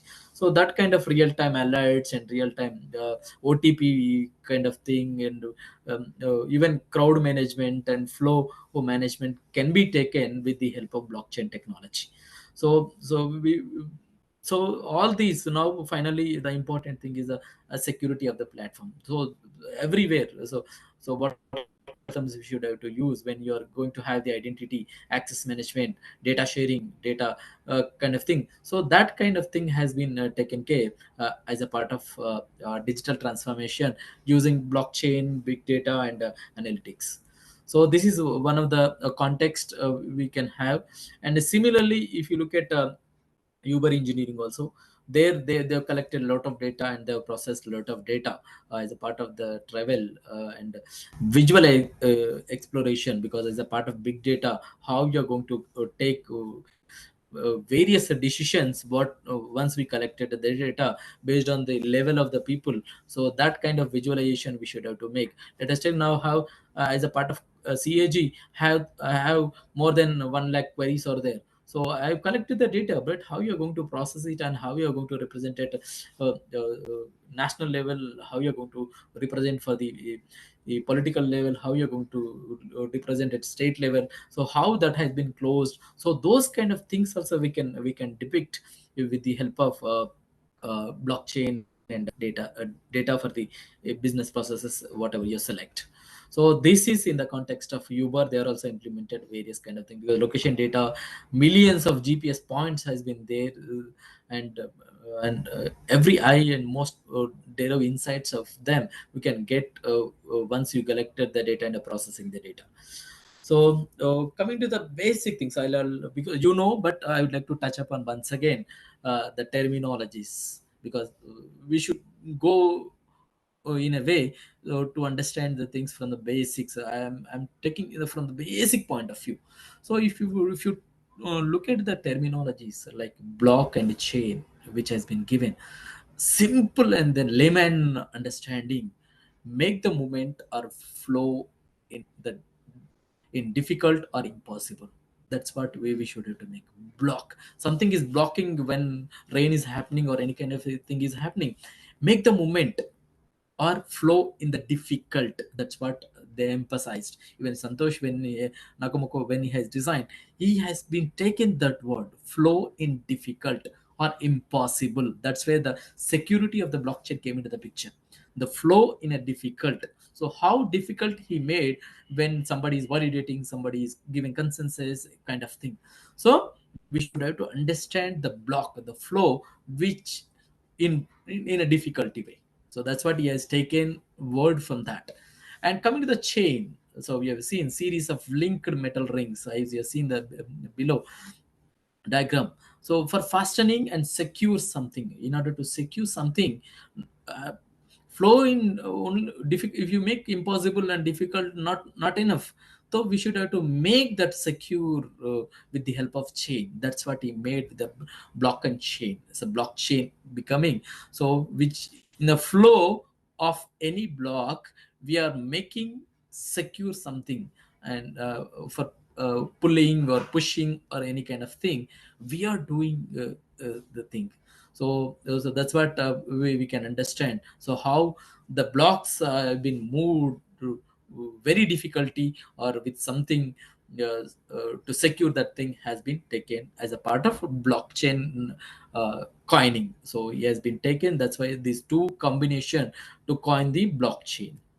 So coming to the other blockchain technology is composed of multiple technologies. So the interdisciplinary also we are going to call interdisciplinary as a part of research. Now NEP is also calling interdisciplinary research approach we should have. So that's what is a multiple technologies, and namely cryptography, mathematics, consensus algorithm, and economic models. So these is the interdisciplinary things, because not only cryptography, we should have the mathematical thing, we should have the consensus algorithms, and we should have the economic models. When somebody is validated, if it is central control, in order to avoid the middleman, we should have the good economic models to get the things. So that's what the important thing of the blockchain technology. And coming to the thing, it's a distributed ledger. It's a digital distributed ledger. So here, if you talk about distributed ledger, now we know we accounting ledger, we know how we are going to create and how the transaction, if any sale or any purchase or any kind of thing is happening in how you're going to write in the ledger, all kind of transactions we are going to write over there in the distributed ledger. So that kind of things we are going to call it as a block, which is which is going to move. Now we are written today. Next, we are not allowing on top or on below. So next transaction will be written. Next transaction will be written. So that kind of mechanism has been established in the digital distributed ledger. And it is especially designed for the person to person or peer to peer, because now earlier barter system was there, the barter system similarly. So now I want to transfer to you, you want to transfer to me. So that kind of thing we can establish with the help of blockchain. Earlier, now if you look at any kind of thing, if I want to transfer money and it's going to the CBS, then it is going from central bank, then it is giving to the thing. So this kind of central culture has been divided and given with the decentralized approach. And so there is no requirement of centralized trusted authority. So that's what this has been given, and entrance for the peer-to-peer thing. So there we have various consensus mechanism, how is going to validated, verified, and how we are going to get the security. Those kind of things has been, and this is a basic terminology which is going to help in understanding blockchain. So as sir also given initial paper of on Bitcoin, a P2P electronic cash system. So how Santosh Nakamoto has been given, and which now is becoming Bitcoin, and given a lot of P2P electronic cash online payment system is happening now. So how the CPU power, how the network validations, how the trust has been established, all things has been given in that paper. So in order to get that kind of thing, so he has been coin base of the first block. So this first block has been given as a part of Bitcoin Genesis block. And in remember of him, some coin has been some statue has been given, and there are various approaches for the blockchain also. Sometimes we can have the centralized model, decentralized model, and so we can have. So we will discuss in research prospect also. We will discuss first. We would like to understand the morality of the blockchain, how this has been came into the picture. So if you look at in the blockchain in reality, these are the various things now happening. So if you look at market price of the uh, Bitcoin, how it has been exchanged, what is the average block size? Now we are talking block. Now what is the block size of that? So the average block size of Bitcoin is 1.3 gigabytes. So that's what the average block size over the past 24 hours is 1.33 megabytes. We were thinking how much space is going to take, what kind of computation is going to be take. So these are block size of the Bitcoin, and the maximum uh, coins in the blockchain environment is 21,000 millions. So how is going to be there, and how many transactions are happening and in a day, and what is the memory pool size of that thing. So we can see. So I'll show before that one. Real time we'll check once, then we'll go back to the presentation instead of just discussion. We should be go and see how it's be there, and various kinds are there, we can see over there. So this is now it changed. This is yesterday case. Now 1.33 to 1.01 megabytes today. Now these many transactions happening, and these are the various things. This is a case of blockchain, and what is the network activity, what is the mining activity. I'll explain all these things. Do not worry. Just I'm showing you how it's happening. So see a mining activity, how the mining is happening. What is the hash rate of a distribution? What is the hash rate over time? So how the miners are doing, who is a miner, what is the network difficulty, so how the difficulty has been increased, and how many transactions has been performed per second, and what is the cost of the transaction value and cost per the transaction. So these kind of network activity we can understand from this, and block sizes we understood, and what is the value of it, and what are the different coins are there. Now if you look at a DeFi, decentralized financing system, these are another blockchain based solution. So if you look at here, you'll find tokens and exchange rates, token prices, and the capital, and these are the various things we can see. And if you want Ethereum and polygons, all kind of decentralized financial systems you can see. And if you go and check in the Ethereum level also, you'll find Ethereum, how the Ethereum price is going a day, and what is the latest blocks. Now I'm talking about all these blocks only. So in 1 minute, what is the number, what is a block number, who is mined, and miner, who is a miner, what is a miner hash thing, and transaction number, what is the size of that. So what are the latest transaction out of it, though. So how, what is the size of that block, and what are the transactions has been included in that Ethereum, and what is the cost of it. So these kind of things are happening. I'll detail on that, do not worry. What is a block, what is the kind of thing we are going to understand. First we should look at that's what nowadays in education system also, experience based learning is coming up. Even AIML is also using that experience based learning. Once you experience various solutions like Ethereum, DeFi, NFT kind of thing, then you'll understand uh, basic things. So DeFi is there, NFT is how the NFT. If you look at very nicely, when I was with Prasanna sir, given good image algorithms, because we have seen a lot of good algorithms from sir. So that kind of image processing and image selling now is happening with the NFT tokens, non-fungible tokens also there. Now there are also a lot of things are happening, and people are selling these kind of things with the help of Ethereum and other things. So we can have, and further in order to build various things on the exchange of blockchain, what kind of web sockets we required, what kind of REST APIs we required. So what kind of request parameters and response parameters in order to get a real time receiving the real time data and requesting balance information.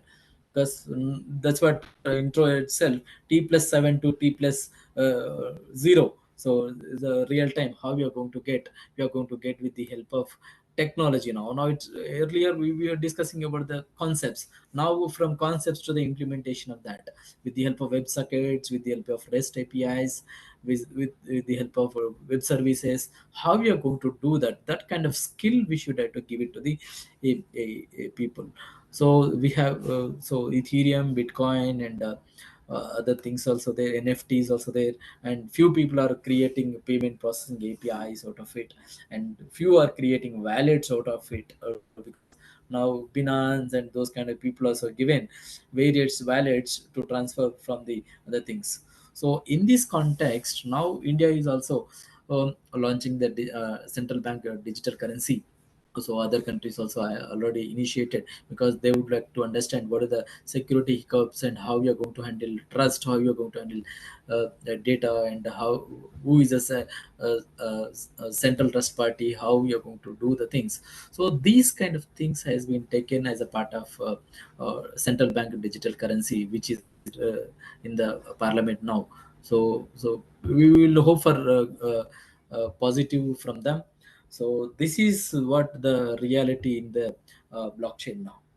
So with this context, I would like to go and touch upon now what is blockchain now. So is a cryptographically secure shared distributed ledger, and which is immutable transaction. That's what all immutable. Now if you look at that hash and kind of thing in the distributed ledger, a transaction written under the thing you cannot change, and various nodes are there. Node 1 number 3 nodes has been given, and which has the transaction, and which is given asymmetric encryption and Merkle tree. So we will, at the research point of view, we should always think on the decentralized part and asymmetric encryption and Merkle tree. So this is very very important, either because a lot of potential is there to do research on the encryption, asymmetric encryption and Merkle tree. So we will discuss in the subsequent slides also. So coming to the features now, is a distributed ledger as list, and it is a digital one, so we can see the transparent thing, and updated near real time. So that's what we are expecting out of it. And the chronological and timestamped, as you have seen here, is a chronological and timestamped. If you look at earlier one,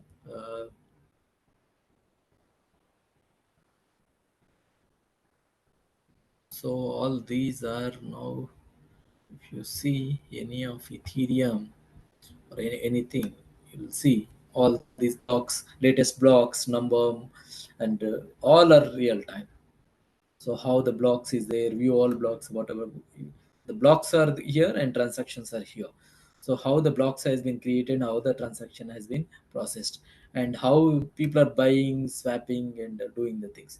So this is what, if you look at the latest blocks, how it has been added. So that's what updated near real time and in a chronological and a timestamp manner, which whatever we are written now here, it has been proved. So here near real time, you are getting the transaction with a timestamp. So it's timestamp now 1234. The timestamp is there. So exchange is happening. So is happening in real time. So cryptographically is sealed. So this has been cryptographically sealed with the all encryption algorithms. So it has been sealed and published. And some unconfirmed transactions are there, and these are the confirmed transactions. So which has been validated. So irreversible and auditable. So we cannot do any tampering to that. So the irreversible and auditable. So whenever you want to see the trail of that thing, so has if any logs, Windows logs, or any log4j or any kind of thing, you can find audit of all the trails, what timestamp, what action, what kind of things are happening. You can understand from the a blockchain, each block and in the blockchain environment, and operates in a trustless, because zero trust architecture is there. So everybody has to prove themselves with their identity, with their verification, with their consensus has to be a get, because it's trustless, because always we expect zero trust architecture in that, and we'll get the trusted parties onto the system. So is a distributed ledger. So these are good features has been defined by the Santosh Nakamoto in his white paper, and that becoming the true in implementation of Bitcoin. So coming to the blockchain pillars, the digital value, no duplication and immutability, and distributed and decentralized processing, copy to each. That's what you have seen. copy will be there for each unconfirmed transaction. Whenever you take in mind, you can do that. And cryptography and encryption, because we require the security of the system, so that's we have taken cryptography of .fit, and then we can encrypting the each with hashing and algorithms and consensus framework to solve the double spend, because in order to get, he has to solve some problem, some algorithm, some kind of thing, in order to prove himself to get into the autonomous system. So that kind of thing is there. And another beautiful feature of blockchain is a smart contract. It's a programmable asset.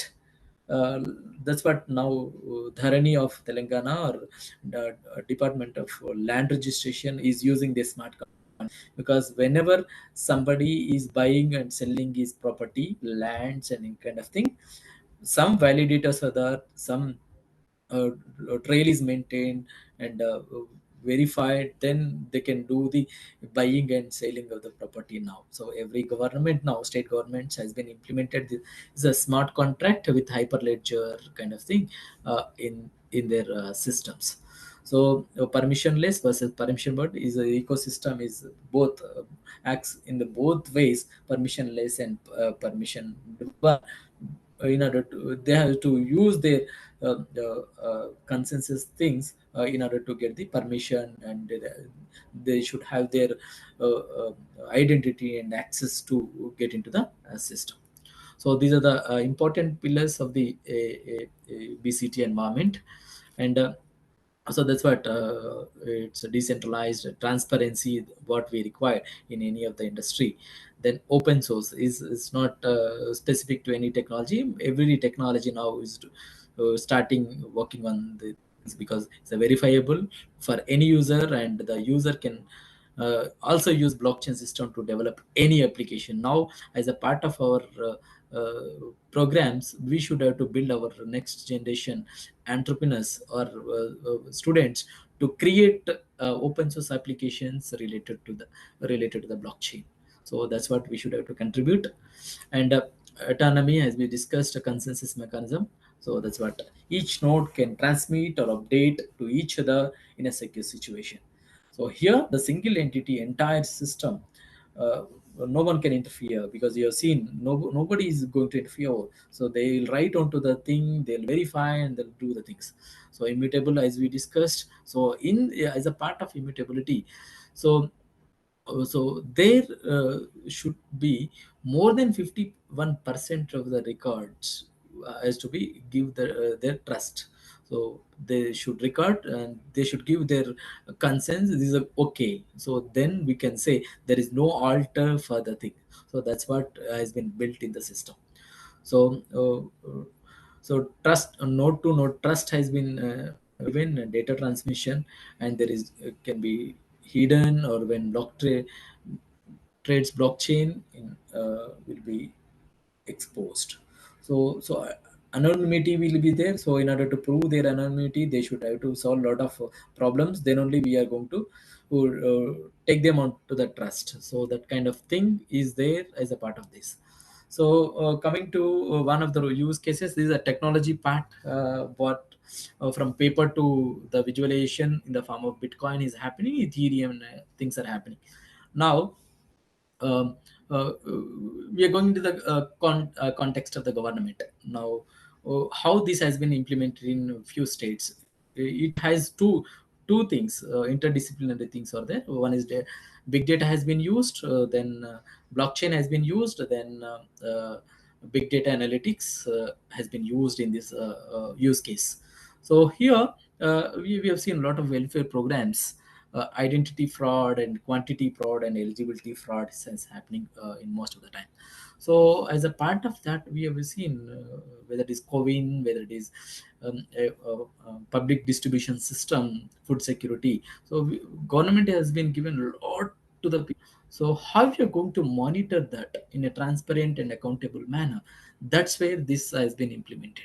So here, as a part of fraud, bogus beneficiaries, duplicate beneficiaries, right beneficiaries. So our aim is to identify the right beneficiaries. So for these, what as a part of Aadhaar and other things, the electronic point of sale has been implemented. So first, as a part of UIDA, identity has been established, and now that identity number can be used in any of the system. Then we can eliminate bogus, fakes, and duplicate people, and we are going to get the right beneficiary. And the second is a quantity fraud. So if you look at Narega and PDS food grains, because their quantity, because he won't work for the 100 days, but he'll claim for 100 days work. So that kind of quantity frauds we should have to avoid. So there also we have done some work, and still few things are happening. And that's where this blockchain is going to help with the other analytical engines. So eligibility frauds, now we have seen social security pensions and other pensions has been given. So their age or their other eligibility criteria, their properties or their net worth, their kind of thing has been given, not given as a part of the eligibility criteria. So in order to get these kind of things, we should have to collect a lot of data from various sources and write onto the blockchain, then predict and analyze and give what percent the person is eligible to get that welfare scheme. So in these cases, we should have to write good algorithms, write best solution from the available technologies. So that's what if you look at family exposure, total benefits for the family, beneficiary is eligible, no answer, and bogus beneficiaries through kind of thing, and benefits across different welfare schemes also enjoying, and they're doing the things. So our aim is to get this to the right people and right manner. So that's what we can get with the help of technology. So that is one use case in data analytics. Also, I'm going to explain how that has been implemented. So for that, before going to that, another of the smart contracts, that's what we had discussed. So the smart contract is a term described computer program code. That's what our B.Tech people or M.Tech people who is coming out, we should have to make them to write the program code. That is a very, very important. That's what I made it. And that the program, whatever written by them, which is having the capability facilitating, executing, and enforcing the negotiations or performance of the agreement using blockchain technology. I mean to say that the logic, the computation thinking, the rules, the negotiation engines, which we are going to write into the smart contract of the blockchain. I mean to say that now I am an agriculture specialist. I want to sell banana in Singapore or Malaysia or anywhere. Now I am exporting that. So in order to get that money properly, because I am exporting, my food has been gone there. So in order to get my trade finance, this is called trade finance, export financing and import financing. So I am sending them everything because who is a receiving party, who is exporting party, what is the IE codes, all these things should be there in that code, negotiate and get the thing, and finally get the amount into your bank account as per the agreement. Because after 30 days I would like to pay the amount for the banana exporter of Tamil Nadu, and he has been export, and a lot of leakages happen in that level. Now with the help of this blockchain technology, you can write the code and you can get the money on time without any frauds. So it reduces the fraud things also. That's why trade financing is happening most of the time. Now trades platform of India has been Rexil also has been established. Now trade financing within the country as well as export level also, the smart contract has been established. A lot of projects also already there uh, uh, in the country based on the smart contracts. So this is very, very important, as the entire process has been automated. Supply chain one. So this we have you can use any of the languages to record the smart contracts. So in subsequent also, which are the languages is going to help to write the things. So right from concepting, now giving that skill to them, then writing, and which we are going to visualize. So this is a real time enforcing is going to happen. So thanks to NPCI and IDRBT, who is building Vajra platform, kind of thing, blockchain, and India Stack. Now another tremendous thing is coming in India is India Stack, which is becoming the global stack. So in India Stack also, blockchain, consent, and payment layers also will be used to do the blockchain level smart contracts and central digital currency also. So these kind of things are helping as part of blockchain implementation. So if you look at how some words we have seen in the blockchain, so miners, who is going to mine, what kind of things is happening. So transactions has been broadcasted, whether it's smart contract, whether it's initial coin offer, whether it's Bitcoin or Ethereum.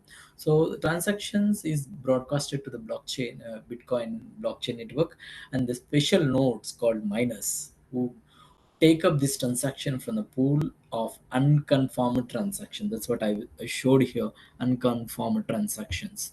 These are unconfirmed transactions. So they'll take from this pool and they'll process this. These are the miners. So who is doing the mining? So here the mining who takes up the transaction from the pool and validate that. So these people are validating that transaction. So if you look at the diagram itself, so which are the new things are coming and how they are validated, then finally how that has been added to the next block. So previous block to the next block, next blocks, how this has been established. So that's where we have validators, transactions, and which has been added to the blockchain environment. So another important thing is a proof of work. These also, here also we require a lot of computation, and uh, research is required in proof of work also. So in order to verify the transaction, their group in the network. So network level, how bandwidth has been consumed, how you are going to write onto the network, and how that has been verified. What kind of complexity, solving the complex mathematical puzzle.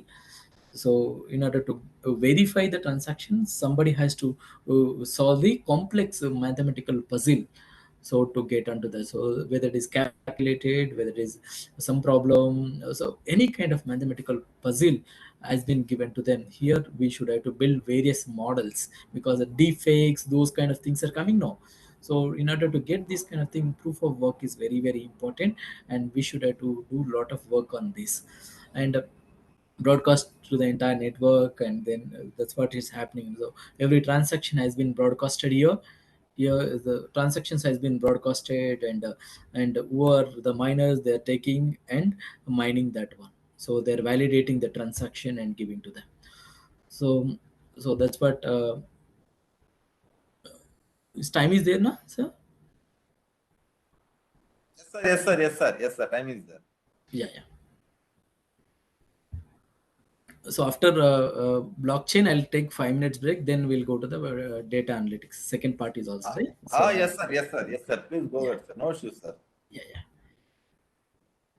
So validation is a process. So whatever you are writing onto the blockchain framework, blockchain network, that has to be validated with the help of proof of work. That proof of work is nothing but a mathematical puzzle, which is going to be solved by the miners. So the mining activity is going to be taken care. So this is a broad picture of how the complete things going to happen. So block numbers, and what is the heading of the block, what are the transactions are there in the block, and the chain of block, and what transactions is going to add to the block. Then nodes who are participating in the Bitcoin network, those people are called as the nodes, because I'm not giving small things. So nodes, how they're going to be validate, and they'll solve that puzzle and write onto the unconfirmed transaction, the confirmed transaction by the miners. That's what this proof of work is going to be depicted here. So if you look at broad perspective now, how blockchain works in the broad high level. So a transaction is requested, blockchain that represent the transaction is created. Then from there, the block is sent to every node in the network, because we're participating in the blockchain network. So that will be sent to everybody. From that, nodes will be validate the transaction. Then nodes receive rewards, because everybody is giving some reward, two two what you call 2 bitcoins for incentive, that kind of thing. The incentive is changing for Ethereum to other, because they spend their compute engine, their proof of work validation has been done, because we are working in the peer-to-peer network, which has to get more than 51% of the trust. Then only we are going to call it as a validated transaction. So that kind of thing is there. Then once it is solved, completed, then every block is added and the transaction is going to be completed. So same kind of thing, whether it is land registration. Even if you look at nowadays in I think in New Zealand, a honey exporter from the South Africa use the blockchain to validate their genuinity of the product. They are exporting honey to the New Zealand, and somebody is taking that honey, and they are diluting that and selling to the people. In order to avoid these kind of thing, they started the tracking the export and the selling. They use the blockchain, and they found every day more than 1 million extra things are created out of it. So that's where it is reduced the fraud, and created organic honey to the people. So organic now in India, organic food is now everybody is saying we are organic. So there also we can use this blockchain. So these kind of things we can do. These are end-to-end transaction. As you have seen, transaction is requested, and how the validation is happened, then verified, then write onto the block, and then the transaction is going to be completed. So these kind of process activities in any of the business process, how you want to do the things, these are business process we should have to use. So why we combine both big data and blockchain? Because all nodes will give a lot of data to the for validation and verification, and the chain is very grows like anything from the initial to the current day. So lot of data points are there, data nodes are there. So we should have to identify their trust, identify their network culture, all kind of things we are going to find it out. So that's why both are nice initiative has been taken. So if you look at the various platforms, smart contracts platform, or Ethereum, Hyperledger, R3. The R3 has been implemented in India for what you call trades platform in India. So that's what I'll show, the trades platform also, which has been implemented. Trades. So this is what this is completely on blockchain. So they're using all following salient features: no paperwork, transaction on computer, everything. This is completely a blockchain solution. Now it is giving working capital, loans, everything to the small and medium enterprises people. So this is helping, and already few implementations are there. So we should also be part of those kind of things.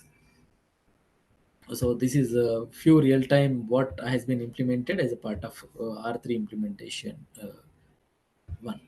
So if you look at various things, Ethereum is the industry cross-industry based, and they're using ledger, permissionless ledger, and proof of work is required as a part of consensus. They should have the proof of work, and it is a smart. It has the smart contract support also, and currency is Ethereum currency has been used, and R3 is used in financials and permissioned.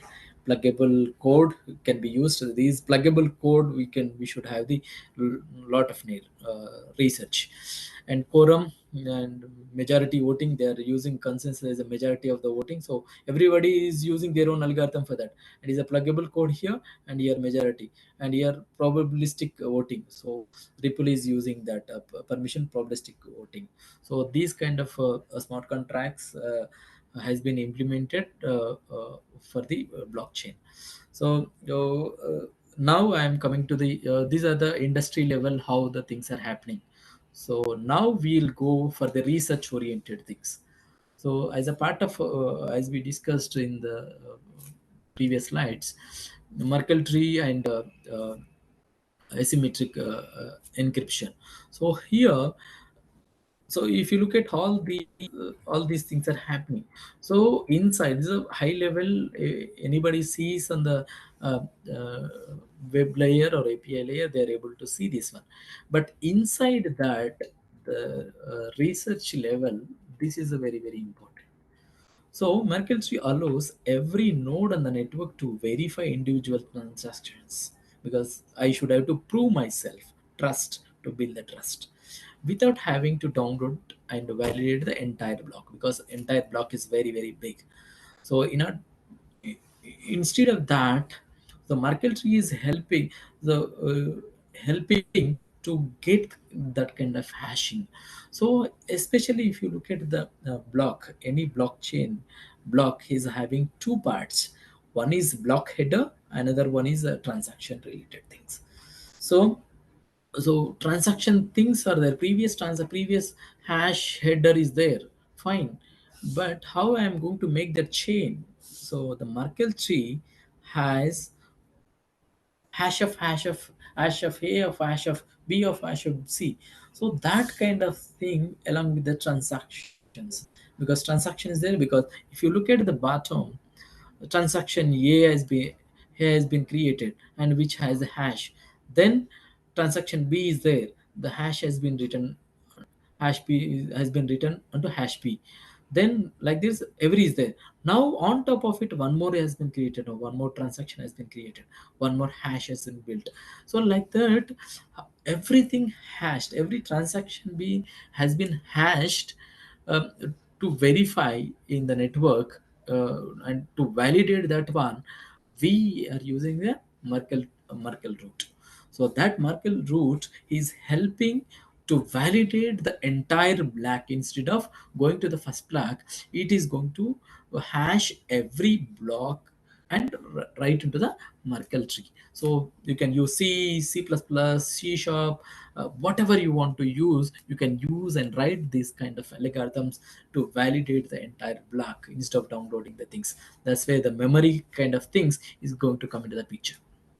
So this is where our universities should work, and should help the industry to get into the things. So that's why CBDC also, how you're going to do this validation, what kind of validations, branch level, banking level, how you're going to, this kind of thing is going to come into the bill also. So coming to the structure, this I have seen Merkle tree, how the Merkle tree will be there, and what timestamp is there. So hash of the block n, so n blocks will be there. So n plus 1, how the n plus 1 block is going to be handled. So n minus 1, previous block is going to be what is the nonce is there, and what, and list of transactions. So if you build the thing for this, if you write the industrial code for this in any of the language, then we are able to get that one. Or if you want to use existing one also, you can write. So this is a blockchain, a technical related thing we should have to understand. So our research for future, we should have to concentrate on this to get the Merkle tree timestamp, anything is happening on the timestamp, because any hacks are happening on, because here many times you've seen Bitcoin is hacked and all these things. Actually what's happening is at endpoint, the endpoints who are involving in the blockchain validations or blockchain block creation, that's their systems are compromised. So the block which is written on the central nodes won't be affected. So that's where we should be careful in the end code also. So Oh, that's what the future research areas we should have to concentrate, write good papers on that, Merkle tree level and hashing level and nonce level, and how the transactions is taken care. So where is the full or nil or 51%, or how the validation is there, and transaction, how the transaction has been written. So that's where our knowledge system should work. And coming to the government, how there has been given ICT in the industry and blockchain. So autonomous network configuration, self-service maintenance, and asset. So wherever asset management is there, asset tracking also now they are doing with the help of blockchain, because the government has a lot of assets, but they're not able to track even university level. You, in order to track any asset is very difficult, and when accounting is coming and depreciation is happening, so this asset management is very very important, so at government level. So that's what they are implemented blockchain over there. So is that they can add the asset value, asset numbers, and complete asset block can be created and write onto the block. Then whenever um, depreciation final accounts is there, they can use that block and finalize that one. So that's where in asset management, railways and government infrastructure, wherever is there, they are using this asset management. And another in is the identity management. That's what we have seen, eligibility for social welfares, safety, and authorization and permit to work. So other people are going from other countries, their authorization to work over there, also using this one. And fraud detection, if any frauds are happening, and any schemes they are eligible, those kind of identity management is given with the help of identity management for the government. And now another best use cases are EV charging stations now coming up, which are writing smart contracts and P2P trading, even carbon trading, demand side management, network services. All these are now using the blockchain related smart contracts and settlements. Now, any inter for foreign its effects, all these are using the settlement engine with the help of blockchain. And supply chain management for SMEs and big industries, they are using the blockchain to write their flows, because where is credit flow, accounts payable or accounts receivable, or demand matching, those kind of things they are getting with the help of blockchain application. So everywhere now, in agriculture, in trading, in finance, in governance, everywhere now they are using blockchain as a tool to get the transparency, accountability, and auditability of any of the applications. So these are the various skills required to write the languages can be used to write the blockchain: C, C++, Python, and Solidity. Especially Solidity and Golang, Java and JSON. They can use this one, because we should have to build this requires 40-45% of technical skill is also required, along with the domain and other things. So we require Solidity is a good thing, and Golang is also going to help you to write. So we should have to build their capability in this students capabilities who is going to complete their education. They should have this skill. So along with that knowledge, we should have these skills. And one of the use cases in government of Telangana to track the water distribution, the project called is Mission Bhagirath. So how the water, raw water is been taken, pumped and treated and given. So that has been tracked with the help of blockchain technology. So so in one of the training we have given, and they got the use cases and they presented this one. So all these are, so whatever Gram Panchayati has been certified and written onto the block, then beneficiaries, who are the beneficiaries, has been validated, then supervisor is also validated, then villages also represented, villages representatives are written. Everything has been written onto the blockchain. Then that has been monitored, how many water leakage is there, how many are paying, how many are not paying. So even I think Jal Shakti mission is also going to implement the similar kind of project with the help of blockchain. So this is a solution they used. They used water flow meters enabled with IoT. So interdisciplinary, that's what I told you, interdisciplinary water flow meters enabled with IoT. So that IoT is writing onto the blockchain, and it is also understand even the water level indicators enabled with IoT. So both are written into the block, and any leakages are happening, that has been monitored with the help of blockchain tools. So this is a beautiful use case in the government of Telangana, which has been given. So various other things also, the digital identity, internet of the things, real estate, in RAIR also, in few cases they are now implementing the blockchain thing. So payment transfers, law enforcements. Now Nexus is also working on the law enforcement. In order to give judgment, they are using AI, ML, and blockchain. Everything written, and finally it will give you predictive judgment. Also is going to come in healthcare. Many use cases are there. So these are the very how complete chain of the thing is there. Trust, transaction, mining, smart contracts. How complete thing is there with the blockchain.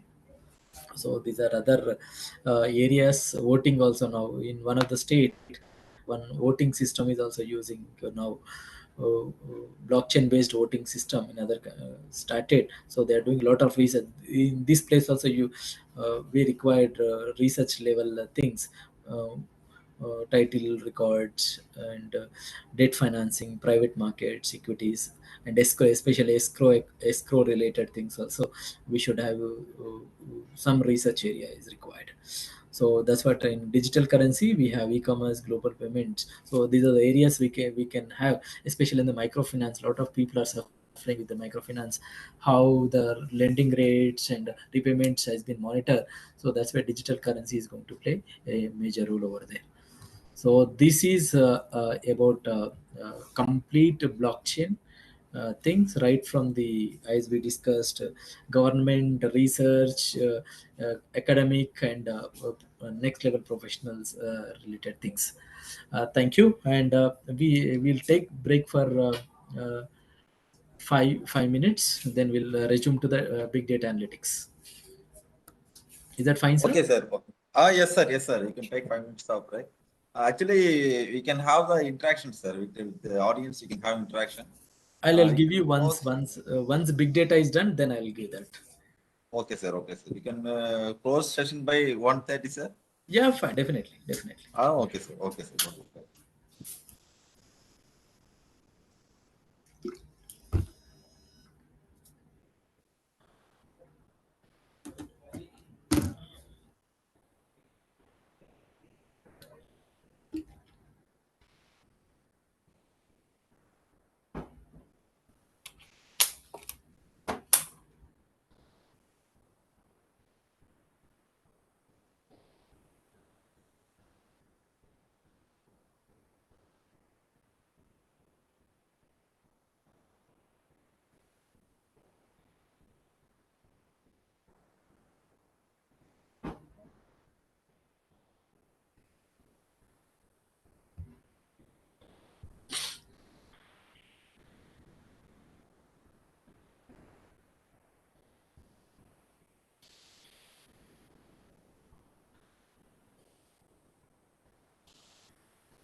Will you resume back?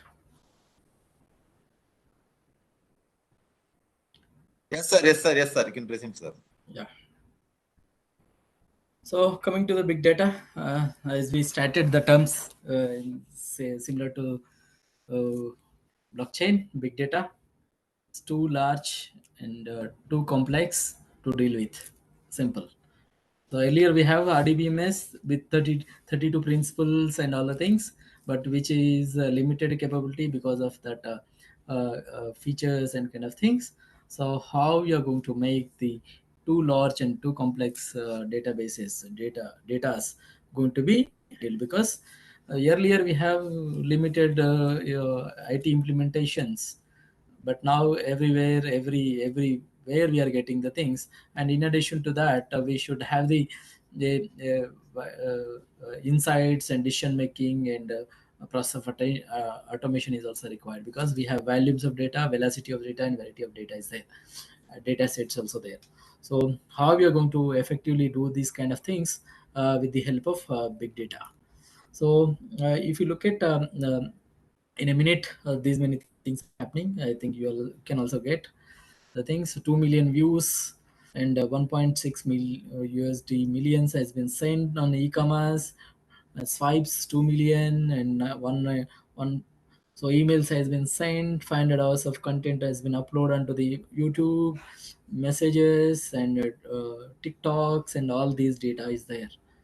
So how we are going to handle these kind of things? Because here we have wide variety of data, whether it's structured data, unstructured data, semi-structured data, or hybrid structure, whatever you're going to call it as. So how we are going to do these handle this kind of data? So in 1 minute we are able to see this much of data. So if you look at other things, Google searches 4.4 million, 510. So if you look at the Facebook, these many things are tweets. All these things are happening in minute. So videos, Pinterest, and Netflix, all these things are it is happening in 1 minute. So earlier databases systems is not able to handle this kind of volume and variety of data. So how we are going to handle these data? In addition to this, now we are coming up with industry 4.0. So big data is there, which is written to the cloud, and 3D is also coming off. Internet of Things are coming off. Robots are also there, because every robo handle and everything has been managed with some data points are there. Simulations are there. Cyber security is there. Augmented reality is there. So how we are going to consolidate and give best manufacturing for the industry 4.0? So for these, big data is going to help in taking good decisions, good manufacturing, efficient data point. So even if you look at government of India, most Minister for Statistics program implementation, their vision is strengthen the India's national statistical system to provide real time. That's what I am mentioning. In real time inputs for policy and stronger dissemination practice for the public. So in order to we have 1.3 billion people are there. So how we are going to help them to achieve the 1 trillion economy? So for that, how the data points has been used? So in to get that one, we have wide variety of information is spread across. So whether it is house assets like house, vehicle, land, and bank accounts, this kind of data is also there. And coming to the utilities, we have electricity, thousands of transformers, thousands of meters, smart meters, substations, grids, all these things are there. Then water, then gas pipelines, all these things, data is there. Then we have business data like sales tax, trade licenses, income tax. So crores of people are also there. Education related, degree, intermediate, 10th class, these kind of things is also there. So all these are data points, because citizen information is spread across all of things: ration card data, food security data, then crime data, business taxes, everywhere. Identity information, there are more than 26 types of identity information is also there. Then subsidies, 300 plus central schemes, 200 plus state schemes, all these things are there.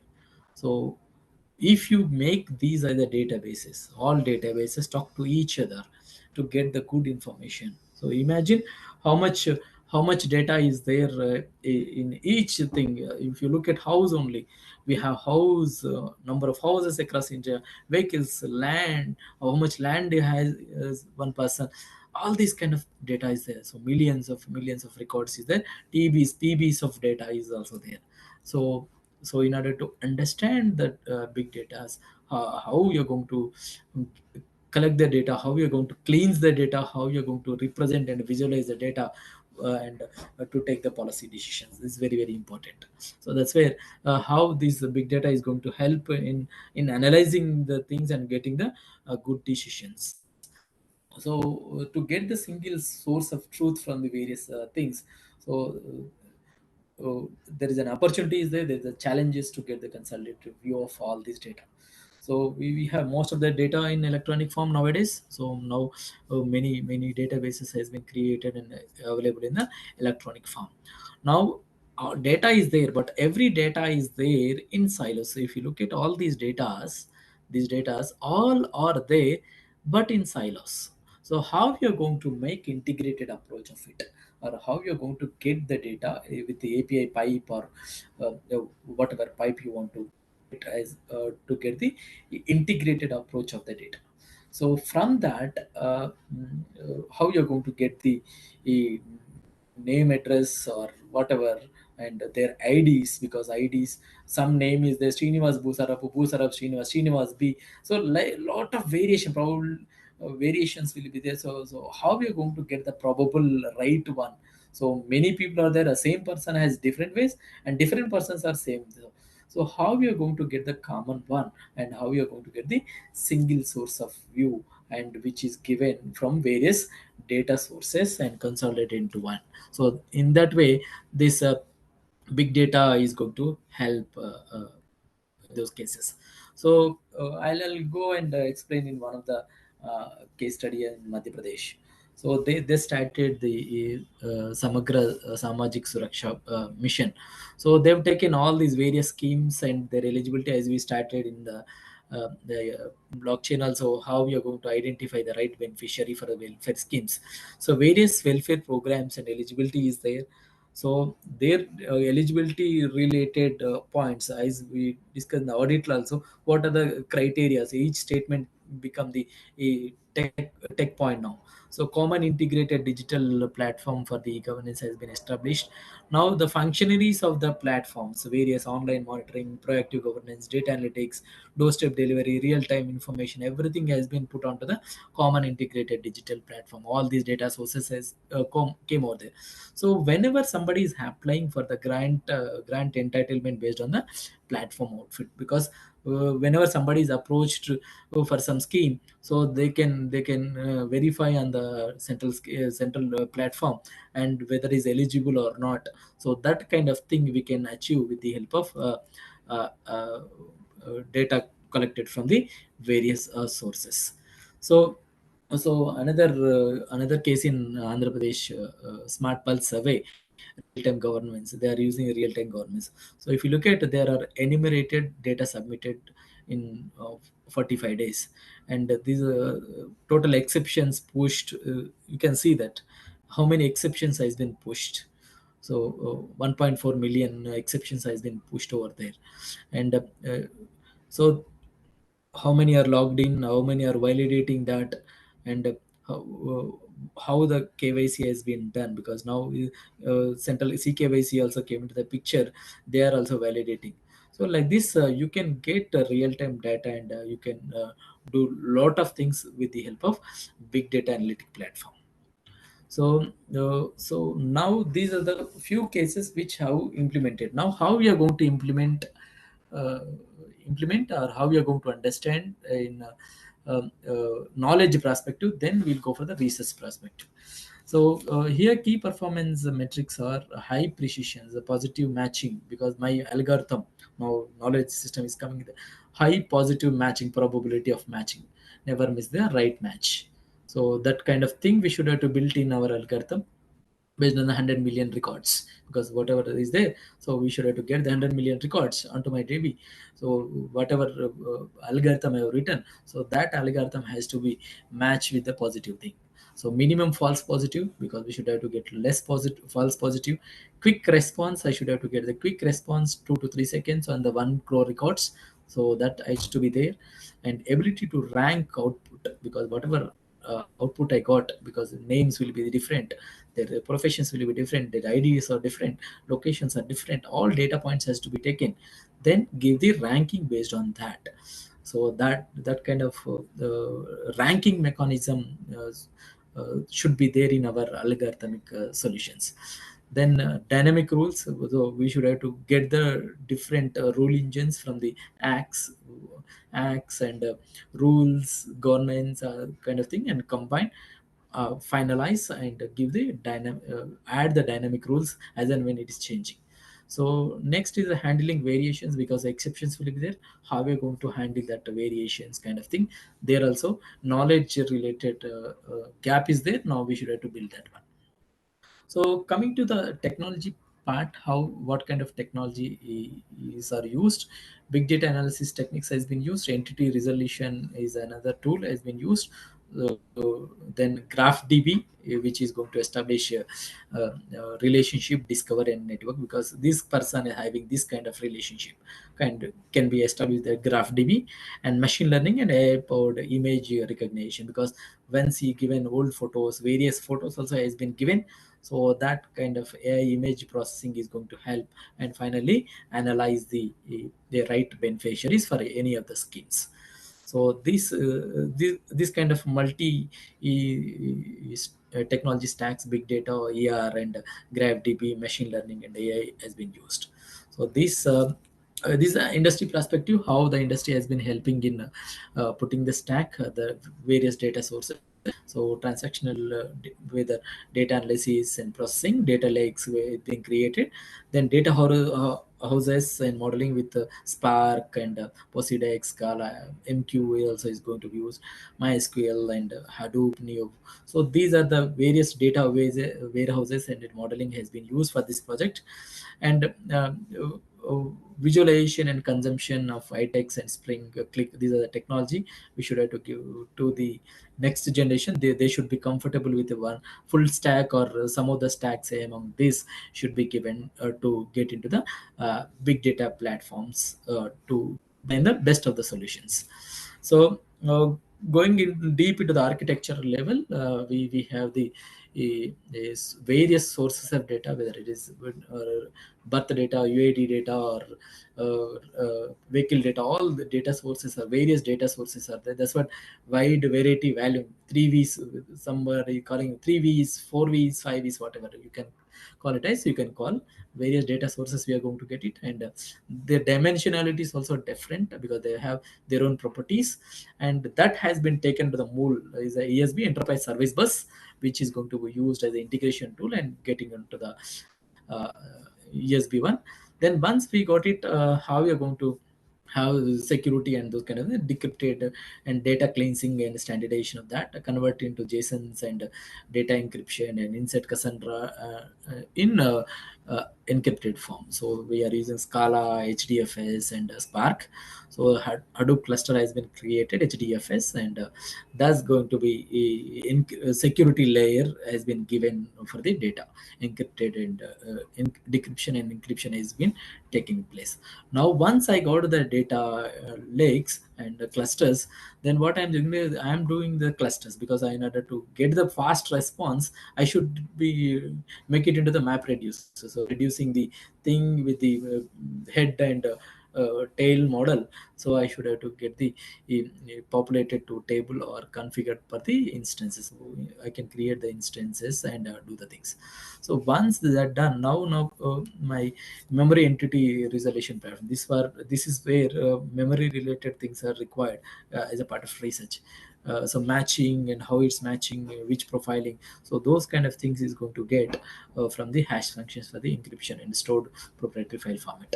So this is the architecture has been used, and which is used now in many of the states, and getting good results. So finally, the scientific approach has been used to identify the beneficiaries, the no housing benefits in the past. do not own house or land, are not financially well off. So in order to assess these characteristics, additionally, right beneficiaries has been assessed, and as we are not having the challenges are no common databases and kind of thing. So we are using the scientific approach with the help of the given technology, and how it has been solved is with the help of big data based predictive analytics using Samagra Vedika, one of the project. So identify family member based on the applicant information. Is provide only that one, and use predictive analytics to sort them into the required categories. Now we are being categorized based on the AI algorithm and matching algorithm. Category 1, category 2, category 3, category 4. There is no financially well off, no housing benefit, no etc has been taken, is qualified. Category 2, qualify but verify, qualify with verification, because some validation has to be done.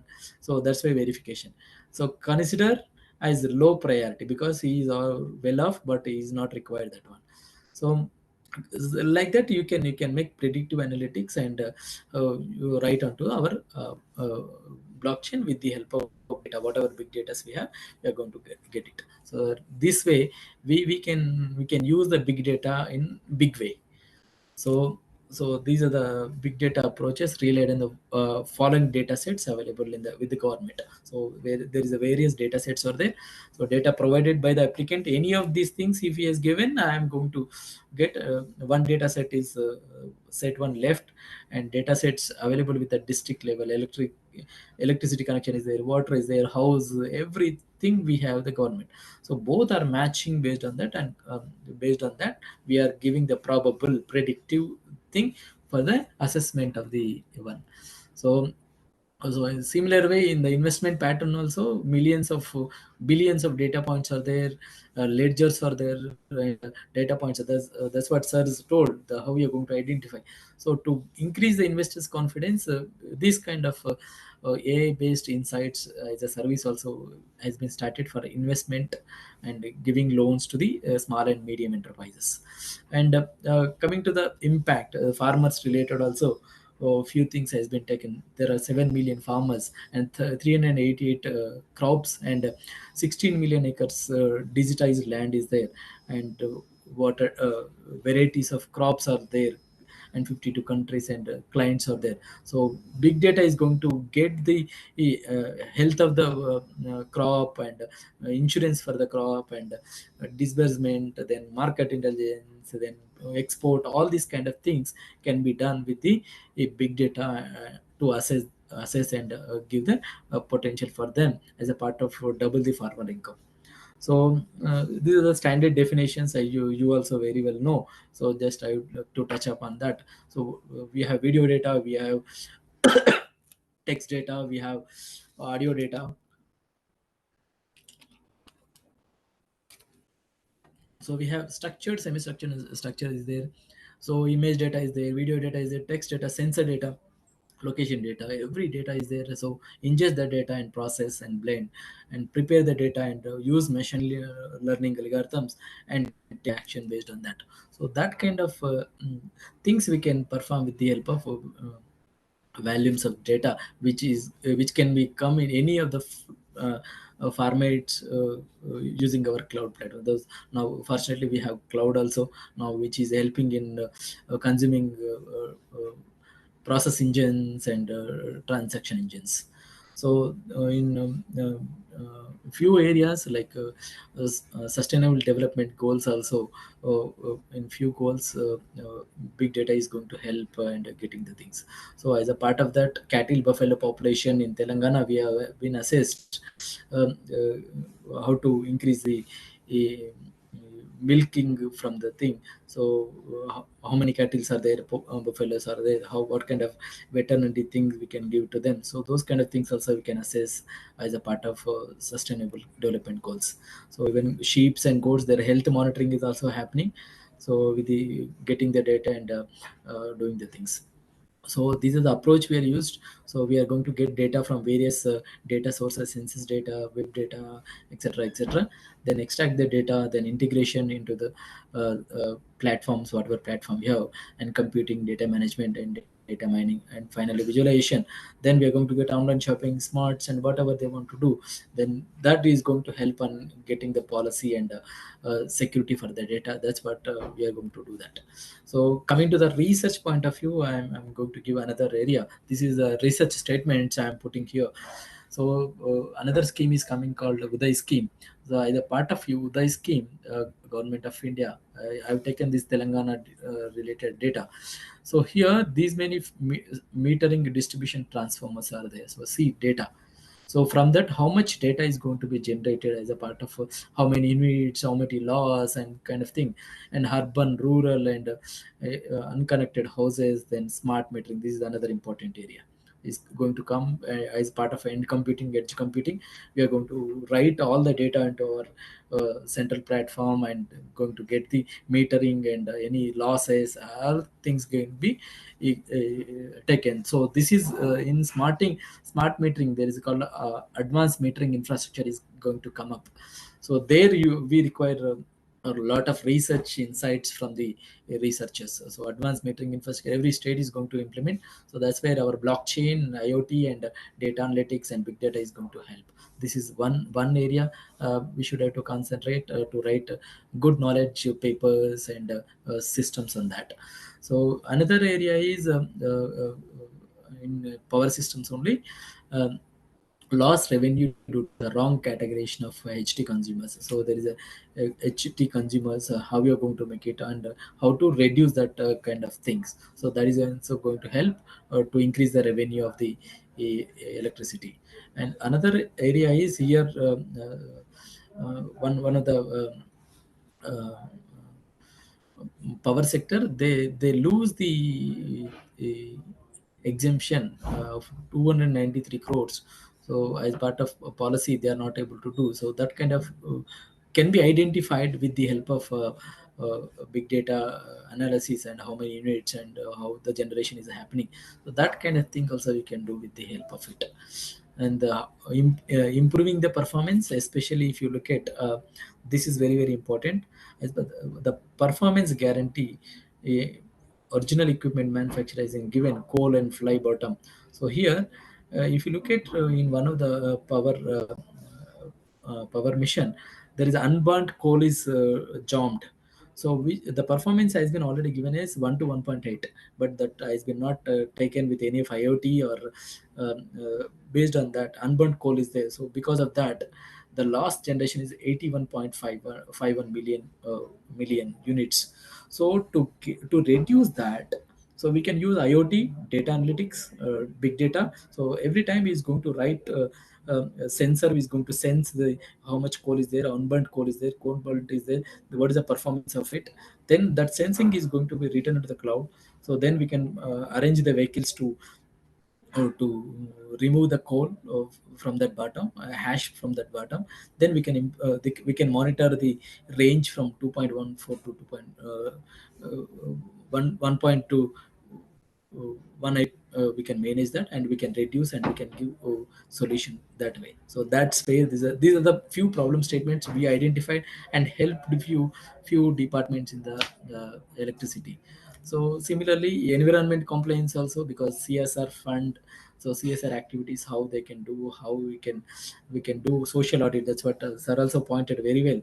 Annual social audit schemes identified, and how they can conduct the things. So statements can be reduced. Those kind of things also we can do. And air quality monitoring also, or now in Delhi kind of thing, and now in most of the cities now, air quality also we can sensitize and get the data.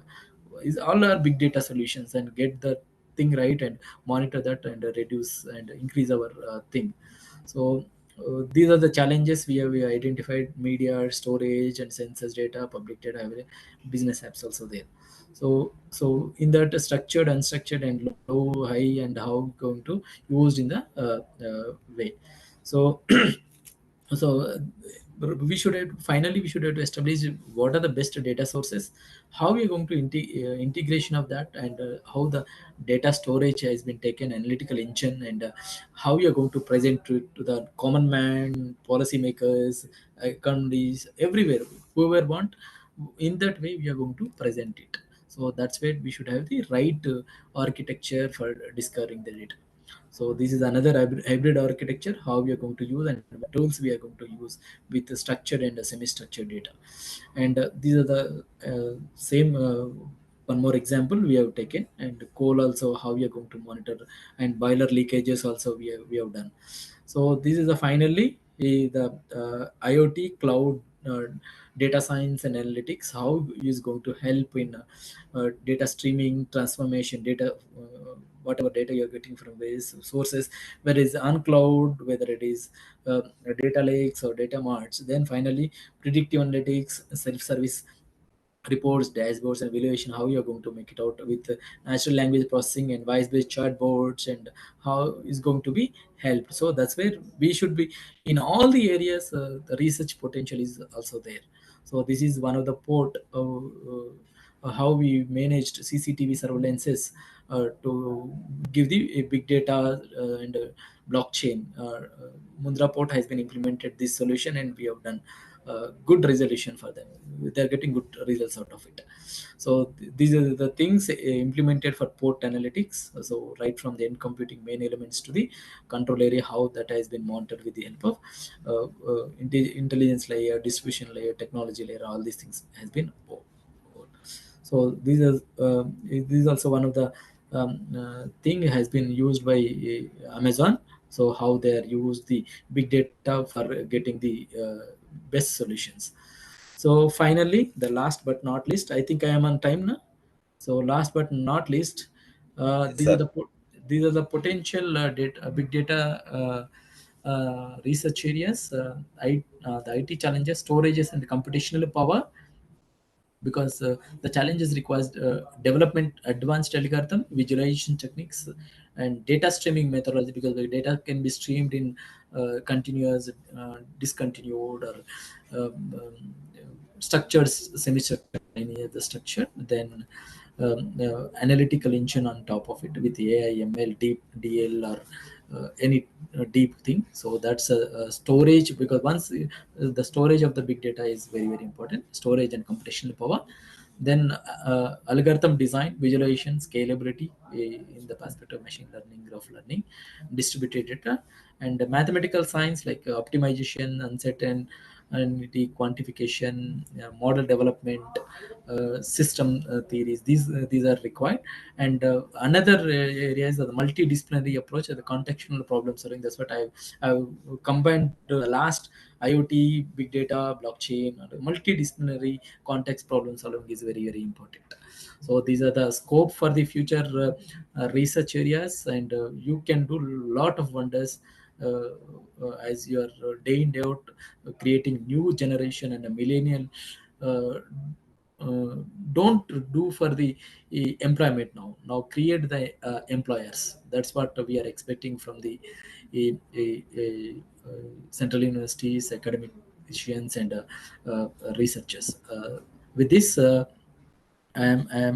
done my thing. Thank you. Thanks for giving me this opportunity. Thanks to VC Garu and VC Krishnan sir, and Prasanna sir, my guru and mentor, who is helping me in many ways in my department also. Chandramoli sir, associate professor, head of the department, and Martin sir, who is helping me to get on all the things. Thank you. Thanks a lot. Over to you. Thank you. Thank you, Any sir. Thank you. Thank you. questions? Ah, So yes. I Audience. exceeded 10 minutes. No issues, sir. We taken long time from you. It's a knowledge sharing, sir. Really, we are happy. Audience, if you have any questions, any clarifications, you can raise. You can unmute your mic and you can talk, or you can paste your queries in the chat box.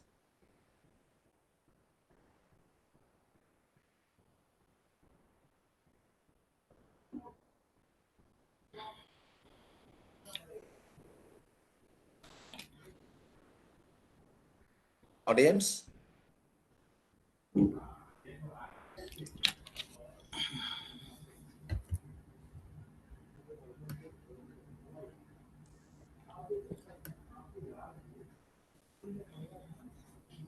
Okay, so I think no questions from audience. Actually, sir, You said a lot of use cases. Actually, either it is possible to some demonstration is possible. Demonstration. In another occasion, we'll be inviting you. Please show the demonstration. Full day. My problem is I need full day. That is a problem. Definitely, sir. Yes, sir. Yes, sir. Tell me, sir. My problem is online now. For these kind of things, we require hands-on. We should sit somewhere and we should do the things. And Yes, some sir, question we got. Yes, sir. How we can secure patient data using blockchain? From Srimati Secure Ram. patient data using blockchain, sir. Yes, sir. Yes, sir. Yeah, we already initiated the thing, EHR, the project called EHR with the National Health Authority, NHA. Now, as a part of a National Health Authority, EHR is a record. E-health record has been initiated with a few blocks. So the block has been created and written onto the cloud now. Covin is also using the same platform. So we are writing and we are creating. We are securing with right from identity management, OS level, then cloud level. Every level we have taken a lot of controls put in place to secure the data. Not only health data, every data we are using 114 controls as per the ISO 27001, and encryption is also part of it. And who want to share the data, for them also data transit, data in the store, and everywhere we are taking a lot of controls to protect the data, protect the any data, not only patient data, every data we are taking care of it.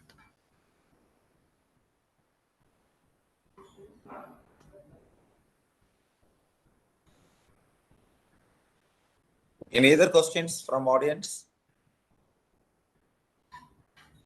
If you said, thank you.